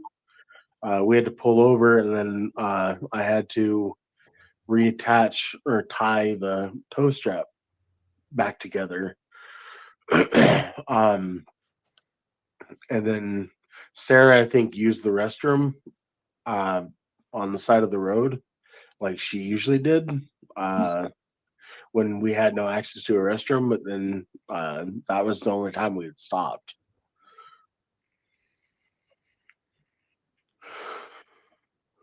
I mean, why didn't she use a bathroom at Brandon's mom's house? She did. She did. So she would have had to have gone inside, assuming Tina doesn't have an outhouse, to use the damn bathroom. Yes, she was in the house. His mom's house because Brandon had a bunch. Brandon would bring friends over that his mom didn't approve of, and people would steal stuff from his mom and shit like that. So that's why. But she eventually knew that he was in the house. You know what I mean? But that's the only way Brandon could get in the house was going through the side of the house, and he did that multiple times. Did he have a key, or did he like go in through a window, or No, he just went to the garage. Oh, okay. He went through The garage, the garage that goes out to the backyard. And did Sarah go in? No, Sarah stayed in the truck. Okay, because didn't you earlier say she went in to pee? No, Oh, okay. Thank you. Sarah I just went pee on the verified. side. Sarah went pee on the side of the road. You heard him say to us. You heard him say. She did. She did go in the house to pee. She did. But now he's asked by Lauren. He goes, no. No. As if it's the most offensive question. No. She peed on the side of the road. She did that often when we couldn't find a place to pee. When you can't keep your lies straight, don't whine and cry that you haven't been cleared. You did say that, Stacy. Road when the toe strap broke, which we can cover. Oh yeah, let's cover that too. Yeah. So I'm just wondering, like, he doesn't seem very sneaky. I'm just gonna He's not. say, like, He's not. if he like avoided these cameras, he went in and then he threw these clothes in the washing machine, but he didn't wait to like fully do the laundry. Wouldn't His mom was in Arizona.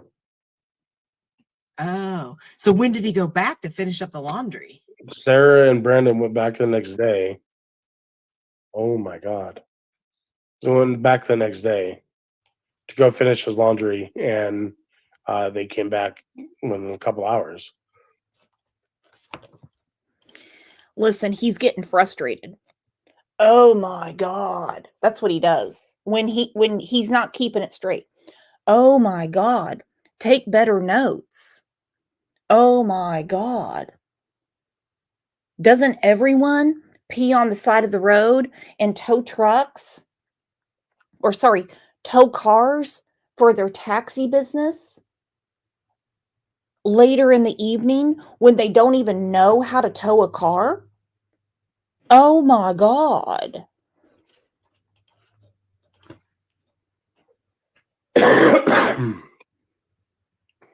Okay.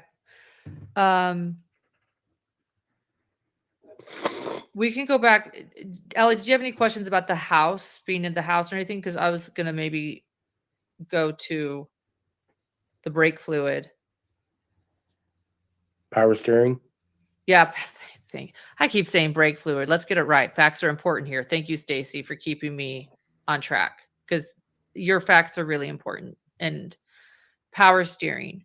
So, and I think Ellie's muted right now. So, okay, so how long again were you at CUNA with Maybe the laundry a and the half hour, but you never went in?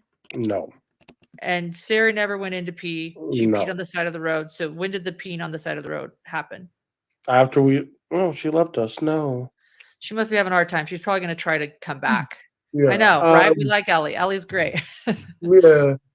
So after I got the vehicle hooked up, got all bloated, everybody got, Brandon was in his car behind the driver's side to steer it. I'm in the truck with Sarah. We took off and went to Idaho. We took 10-mile road to Idaho 16. Now, mind you, when you tow a vehicle with a tow strap, you're never supposed to tow a vehicle on the interstate. Specifically because that's, for people that go, 80 plus miles an hour. So we took the back way to that, which was Idaho 16, which was the timestamps that I sent people or sent So Idaho 16, which is where we ended up pulling off, because Sarah went to go. Now, when you tow a vehicle, you're supposed to keep a tight, you know, you're supposed to keep the tow strap tight. Well, Okay. we had come to a stoplight, and then Sarah jumped the gun and gave the truck too much gas and jolted the truck or his car and snapped the tow strap. So we had to pull off to the side of the road, and oh, there she is. And I had to get out, and Sarah was in the truck, Brandon was in his car. I got out, reattached the tow strap. I had to double knot it, which made this tow strap significantly shorter. And then Sarah got out for a quick second, walked around the truck on the side of the road, and used the bathroom. And then got back into the truck. That's where that came into the play. Okay. Why was Sarah driving the truck? Because she wanted to learn how to tow a vehicle. And I honestly, it's hard being a bigger guy. It's hard for me to drive. It's hard to explain. It's hard for me to drive longer distances. I'm a good short distance driver, but when it comes to long distance, it's harder. During the day, it's a different story, but nighttime gets harder on me. Sure, it does. Now, then if she wanted to learn how to tow a vehicle. She wanted to learn how to tow a vehicle, but it's hard for him to drive at night. That I can understand. I don't like to drive when I don't have light around me. I'm just not a good in the dark driver. Like when I take my husband to work, I'm like, let's just wait a few more minutes when the sun comes up, then we'll go. So how, since it's so hard for him to drive at night, being a bigger guy, in case she couldn't tow the car, how was he going to step in and do it for her? How was he going to? And one thing that comes up quite a bit was this an accident? I've heard the Athena Strand comparison. Maybe they accidentally hit Michael. My only problem with that is where the dog's scent stopped. And that was not in the middle of the road. As we all know.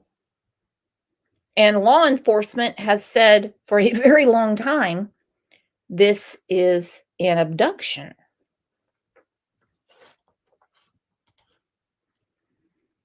They would be much better off saying this was an accident and we didn't know what to do than what they're doing now.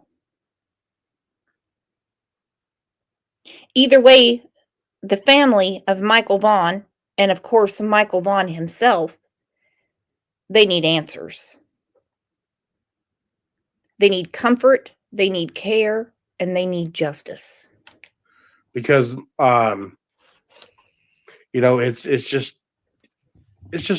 it's hard to explain. But that's why she was driving, because I didn't feel like driving. And Sarah honestly was comfortable driving, and I was okay with her driving, so that's why she was driving. Okay. And where was the duffel bag? You guys had it in It was sitting next to Brandon. Okay, in the back of the truck. Like, was the truck? Well, no, Brandon was towing his car, so the duffel bag was in with Brandon's new clothes were in his car with him.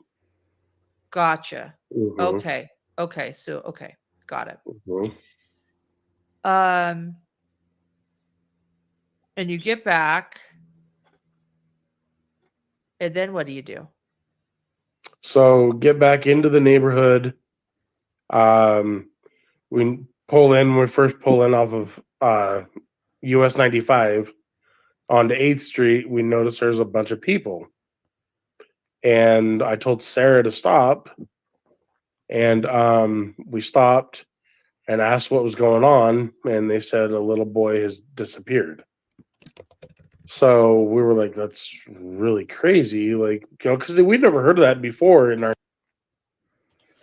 Okay, and it could be a slip of the mind, slip of memory. He originally said that they were told that a little boy had been abducted. Abducted. He had to correct himself when he spoke to Morgan Romero. He was like, oh, no, they didn't say abducted. Now he's saying not missing, disappeared. Could you imagine the authorities that pretty much assumed at that point, I would think, Michael has wandered off. He could be in the field somewhere. He could have gotten curious about the river. They're not just going to say disappeared. Disappeared is a finality. Disappeared is it's disappeared. You can't find it. Missing is something you're looking for. You know, if I can't find my keys, I can't find my keys. Where the hell did my keys go? I'm not going to say, well, I guess my keys disappeared. No. Brandy said, so you drove past the dump in Payette when you could have turned 5 different times to get to Fruitland. Let's think about that for a second.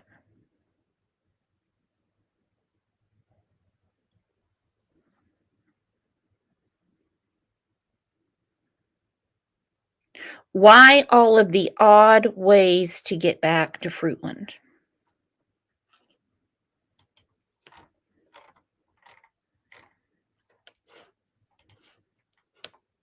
Our neighborhood, you know what I mean? Like, this has never been a thing since we've lived in that neighborhood. Right. Yes, I added fluid before the. Okay, right there. It's just not something that happens in the neighborhood. If a child was abducted, missing, disappeared in my neighborhood, I would remember the day. I would remember it. Like you said, it's just not something that happens in the neighborhood. Well, no shit, Sherlock. How many people have kids that just go missing all the time in their neighborhood? You don't. You might have a child that parents can't find and they're like, I don't know where my child is. And then they find the child.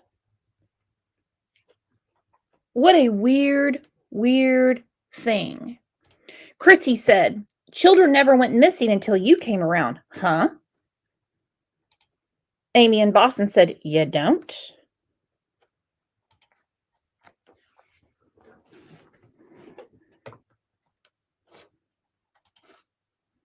Trip before we took off to Cuna. I think with John, didn't you tell him, John? Correct me if I'm wrong, because I genuinely remember this. Or maybe it was before. I thought it was after. And John asked you, devil's advocate, why? I could have this wrong. Ellie is having a hard time unmuting. So Ellie, you tell me if you remember this part. I know that Ellie's. When did he explain to John yesterday about the fluid? Ellie, do you remember? Ellie's having a hard time with her mute button, I learned. I think I got it. It just has a little bit of a delay on it. I thought before pulled out of the neighborhood. That's what I told him. Yeah, exactly what Okay. I just told you. Okay. It was before I pulled out of the neighborhood, before we left 8th Street. We pulled off on the right-hand side of Southwest 8th Street and before Arizona. And he knows where the dogs lost Michael's scent. This area is so important for many reasons. July 28th, while Sarah and Brandon were in Cuna drying his clothes, City of Fruitland Police put this out. We would like to thank the public for their help with searching for the lost child. but we need everyone to stay out of the area of Southwest 9th and Southwest 8th Street while we deploy a tracking dog. We will notify the public of any updates and assistance needed. Well, who put their Popeyes eating ass, their A&W eating ass, which never happened, at least on that day, right there where the dogs were tracking and where they stopped?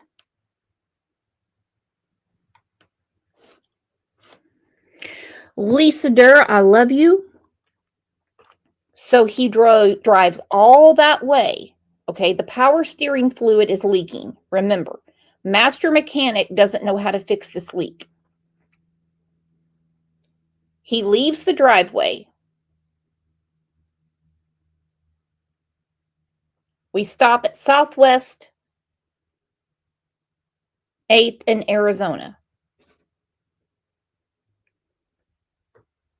to put power steering fluid in.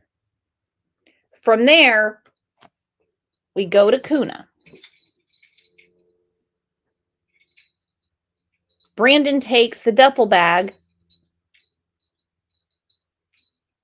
with his clothes in it.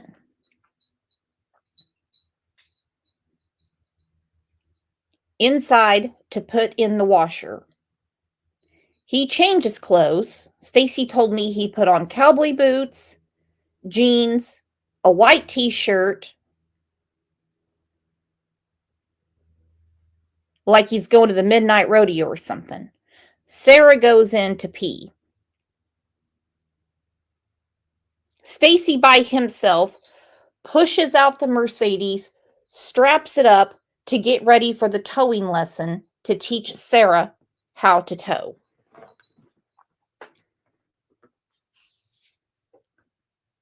Then we go all the way back from Kuna to Fruitland.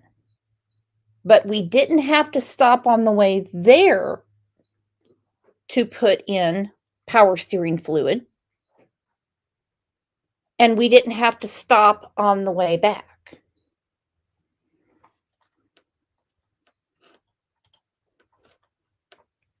I'm no mechanic, but if it was such a problem that you couldn't even make it a block away from your house, then why did you never have to stop again? Where Okay. that big alfalfa field is right there. It was like Right. where he saw, like, it was where like the other little boy was, like the Mhm. little boy. Yeah, Thank tell us you. about tell us about the boy that you saw. He was just a nothing unusual stood out. He was just a little boy or another boy. He wasn't little. He was definitely looked nothing like Michael. He was more dark hair. I don't know how to label other than he was a Mexican.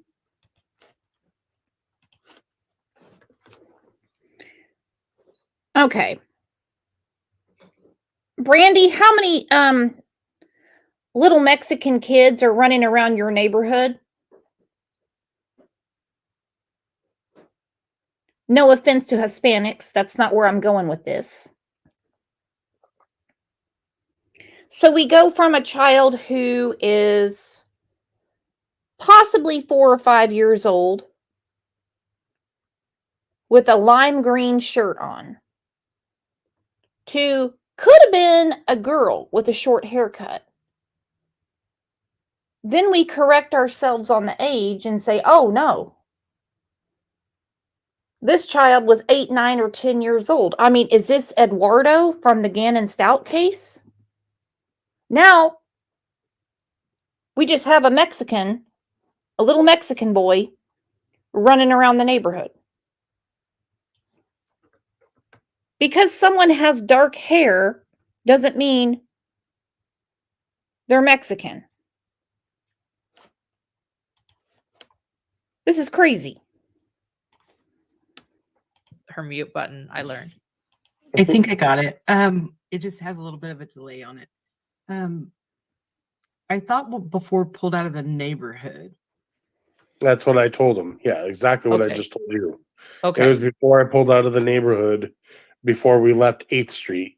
We pulled off on the right-hand side of Southwest 8th Street and before Arizona, where Okay. that big hayfield, alfalfa It, field is right there. it was All like right. where he saw, like, it was where like the other little boy was, like the Mhm. little boy. Yeah, Thank tell us Right? you. about the tell us about the boy that you saw. Okay, before we get back to this, Brandy says there are a few families on 9th. On 8th, there's one, but he wasn't here. He was with his family on a trip. He's on vacation.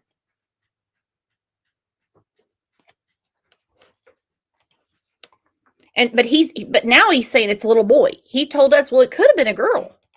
He was just a nothing unusual stood out. He was just a little boy or another boy. He wasn't little. He was definitely looked nothing like Michael. He was more dark hair. Um, I don't know how to label other than he was a Mexican. He was a Mexican kid and um, shorts and a t-shirt and but he was much more filled in and defined. Like he was probably had to guess between 8 and 10 years old. Creepy. He was much more filled in and defined. Much more filled in and defined. Well, I mean, what about my son when he was 8 years old? He was skinny as a rail.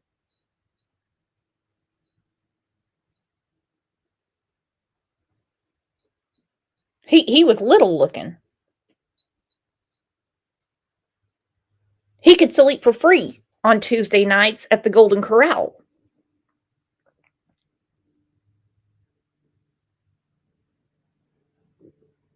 Thank you so much for the super sticker. Our friend Prifsler, do not know how to pronounce that. He keeps changing, adding to the description of the boy. Only consistent thing is his emphasis that the boy didn't look like Michael. Exactly.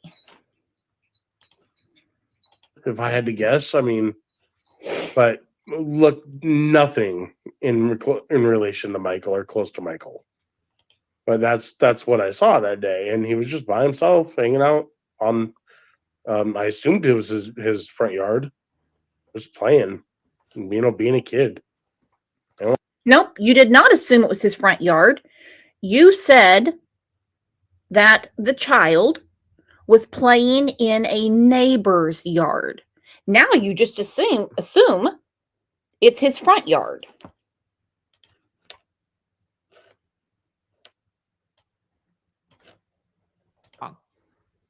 Ellie is having a hard time unmuting. So Ellie, you tell me if you remember this part. I know that Ellie's. When did he explain to John yesterday about the fluid? Ellie, do you remember? Ellie's having a hard time with her mute button. I learned. I think I got it. It just has a little bit of a delay on it. I thought before pulled out of the neighborhood. That's what I told him. Yeah, exactly what I Okay. just told you. Okay. It was before I pulled out of the neighborhood, before we left 8th Street. We pulled off on the right-hand side of Southwest 8th Street and before Arizona, where Okay. that big hayfield, alfalfa field is right there. It was All like right. where he saw, like, it was where like the other little boy was, like the Mhm. little boy. Yeah, Thank tell us you. about tell us about the boy that you saw.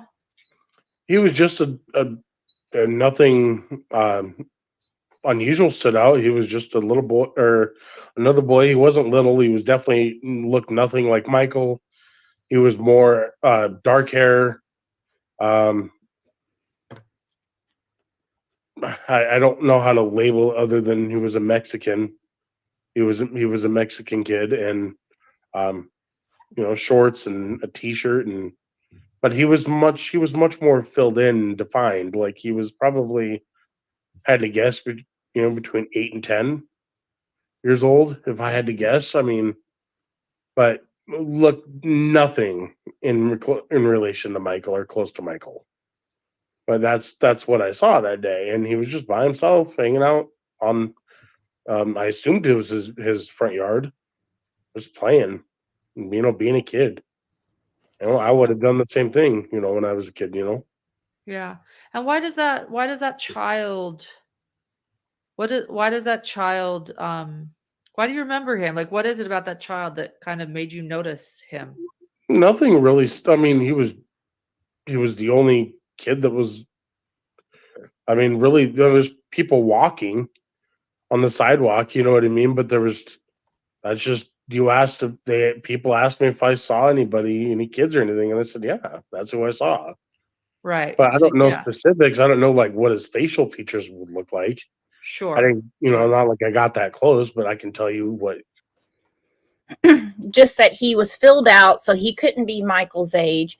He didn't have any of Michael's facial features, but you never really saw the face. That he had lighter hair, could have been a girl, but now is a Mexican. Really? Really? Brandy said, I walked up to the spot they would have pulled up the other day. You can't see 6 to 8 houses down.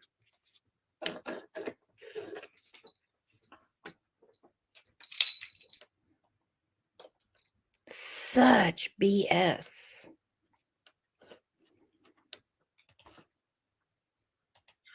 His skin color and Yeah. with shorts and a t-shirt, but I mean, I can't tell you, what he looks like, verbatim. Yeah. You Yeah. know, Yeah. And for I those can tell wondering, you it Is it- wasn't people are saying, Michael. go ahead, Ellie. Yeah. Was he like really far away from you? Like, again, I've He never was been in the probably neighborhood. He was probably 7, maybe 8 houses down on the right hand side. Okay. I mean, it was not like you could, I mean, you could really depict his facial features, like Mhm. as if like it was just like me and you on the camera. You know what I mean? Yeah. But I think we might have nothing someone unusual. here. I think we might have someone here that once interviewed you. If so, thank you for being here. I want to say, people point them out to me, and if they have specific questions, I'll ask. Anyway, go ahead. Thank you for everyone that's interviewed you. Your story matters. Sorry, go ahead, Ellie. Okay, so we'll stop that right here and we will get back to it. But in the meantime, check out the full interview on hidden true crime. And let's take a second to remember why we are here. Because the truth matters.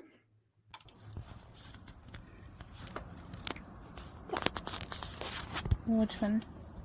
That one. That one for Monkey and that one for me. That's for you. We better keep him safe, okay? Okay. I see a Wilming! A balloon? Yeah. Me and that monkey car. And what do you see if you see Monkey's car? Yeah. And he's that way or that way. The which way?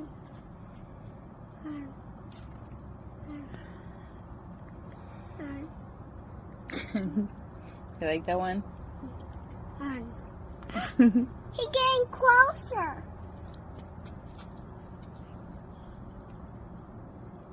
Oh, Marshmallow.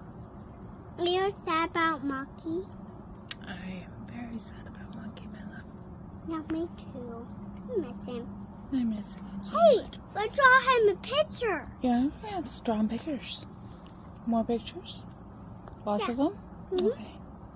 Yeah, let's throw a picture at him and put it on the sidewalk. He see it. Yeah? Uh-huh. I make a sign for him. I make a mermaid. He wants mermaid. He loves mermaids. Okay. All right, well, let's go get the chalks. Mommy's got to go get them.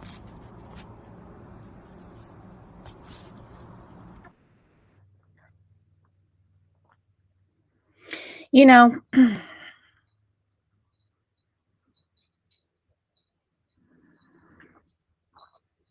with all of that being said, and the irreparable damage that the suspects have literally, allegedly done. There is a family that wants their son back, their grandson, their nephew, their brother.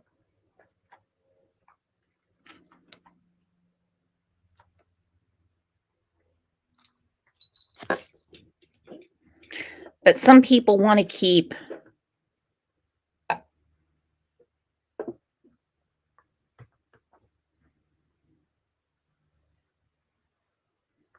ripping this family apart, even though we know there's 4 suspects. We know that evidence was found at the home that the 4 suspects were flopping at.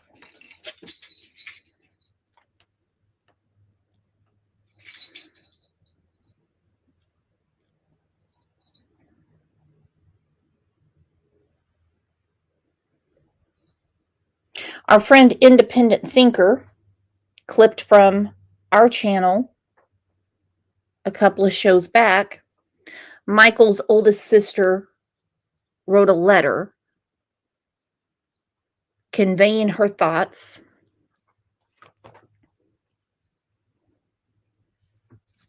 about the day that Michael was abducted. And this poor girl has had a round of it too. You wouldn't believe the stuff that people have sent her. She's a kid. She's trying to go to school. She's trying to study.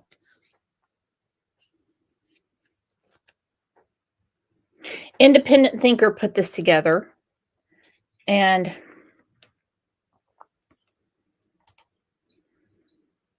just listen to her words. Of course, it's read by me, so forgive that. I get out of my friend's car, running up the front lawn. I see police cars. People are flooding the street I live on.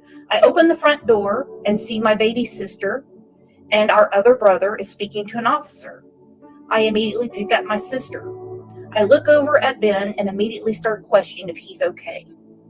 He's been crying, and he's explaining to the officer about when he last saw Michael. I tell the officer I am their oldest child. We speak briefly before I see my mom screaming and running down the street. I don't know if I've seen my mom run like that. I don't think she's ever screamed like that ever. So in pain at the thought of losing her beloved children. It was the most painful sound a daughter can hear. I always jump to nighttime after that memory. It's like I'm not allowed to remember the other parts, like my brain is trapping me in between those 2 scenes. The stars are out. Your favorite. We're still looking. There's more people now. I see a lot of familiar faces. Some unfamiliar. I can't seem to stop crying. Mom can't either. Dad looks like he's gonna puke. My mom hasn't sat down or come inside for hours. I decided to go look through the house once again for you, Michael. I know the police already did, but maybe thought you were playing. I walk in,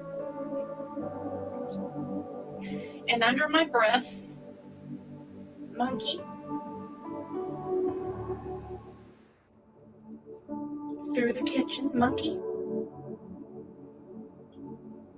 Through the dining room, monkey. Through the living room, monkey. Through the hallway connecting to our rooms, I yell, "It's time to come out now, monkey."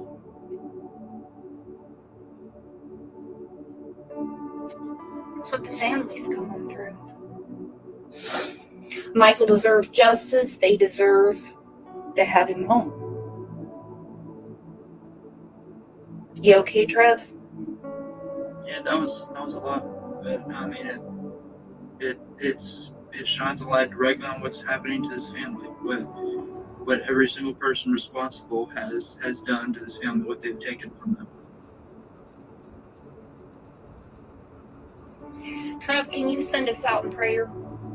Absolutely. Dear Lord, we come to you this morning with heavy hearts, as always, when we discuss the case of Monkey Michael Vaughn, Lord. And as we look into the unknown in this case, and as we look into this hurting family, we hear from that heartbreaking letter from a family member, Lord. We hear from Brandy Swap. We know their entire family is just torn apart by this, Lord, and we all come together behind them. And Lord, I pray for justice. I pray that the ball will keep rolling. I pray that this moves into the justice system and things start moving. Every single person responsible is held to account to the fullest extent, Lord. I pray that justice is done in your timing, not ours, Lord. And I pray that the whole family is surrounded by the peace that survives, that only you can provide. And Lord, please touch everyone who is just moved and hurt by this case, Lord. And please have your arms around this family, Lord. This beautiful family that shows compassion through all this, shows more grace than I can even imagine, Lord. They exemplify having courage and persevering through all of this, Lord, and their strength is admirable. I pray that you keep blessing them with the strength to move forward, and we look forward to the day of justice for Michael Vaughn, Lord, and the accountability for those responsible. Please guide everyone that's pushing for justice and advocating in this case, Lord. Please keep us in the right path, on the right mission, on the right fight, Lord. And we ask this all in your precious name. Amen. Amen.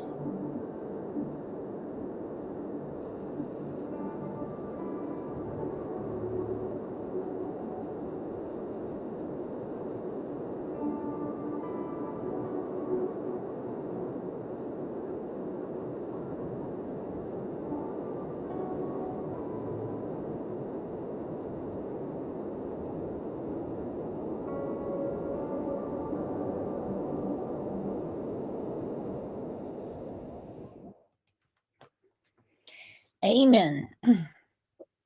Trev isn't here today because Michael's case hits him in a totally different way. So we get Trev every now and then because, like every missing child, he is out there somewhere.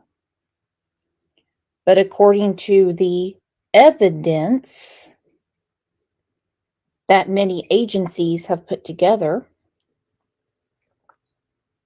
not just some rookie cop in a small town that's trying to pin it on 4 scumbags in the area. Evidence. Evidence.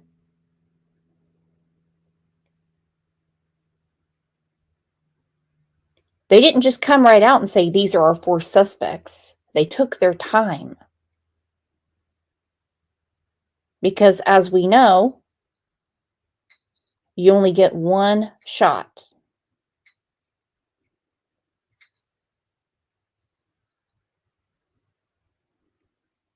I get frustrated too. I know you all do. I don't think anyone can be more frustrated than the family, but they stand behind law enforcement and they trust what they're doing.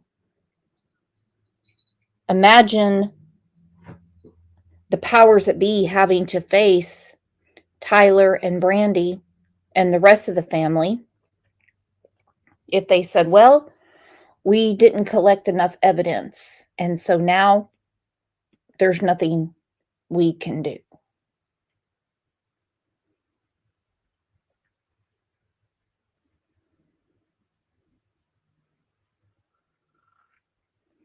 I really appreciate you guys all being here. Very, very much. We have been talking about Michael Vaughn for a very long time. And I know that there have been shows where it was almost impossible to talk about Michael. Almost impossible, because some people don't have reading comprehension. So when the authorities say, this is an abduction. This is an abduction. When they have a press conference, this is an abduction. We have multiple persons of interest, some that are not cooperative, and they just wouldn't let that resonate in their brain. You guys all stood up. You kept sharing Michael's picture.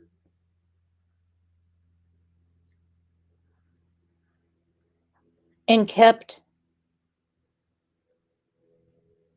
the truth out there.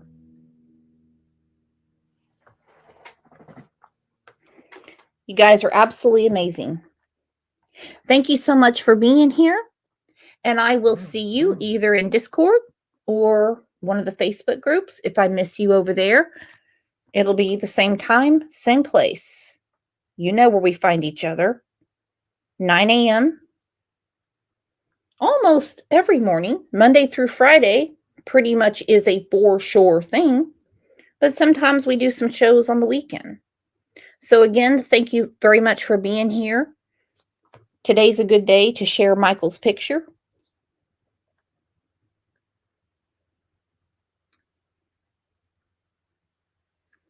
And think about the comment that I read from a few weeks ago. This wonderful woman said, people ask, why do you keep sharing Michael's picture? She said, because this could be my son. He could be my son. You guys are absolutely amazing. Thank you for being here. Thank you for all of your hard work. Thank you for keeping this channel going. I will see you back here tomorrow.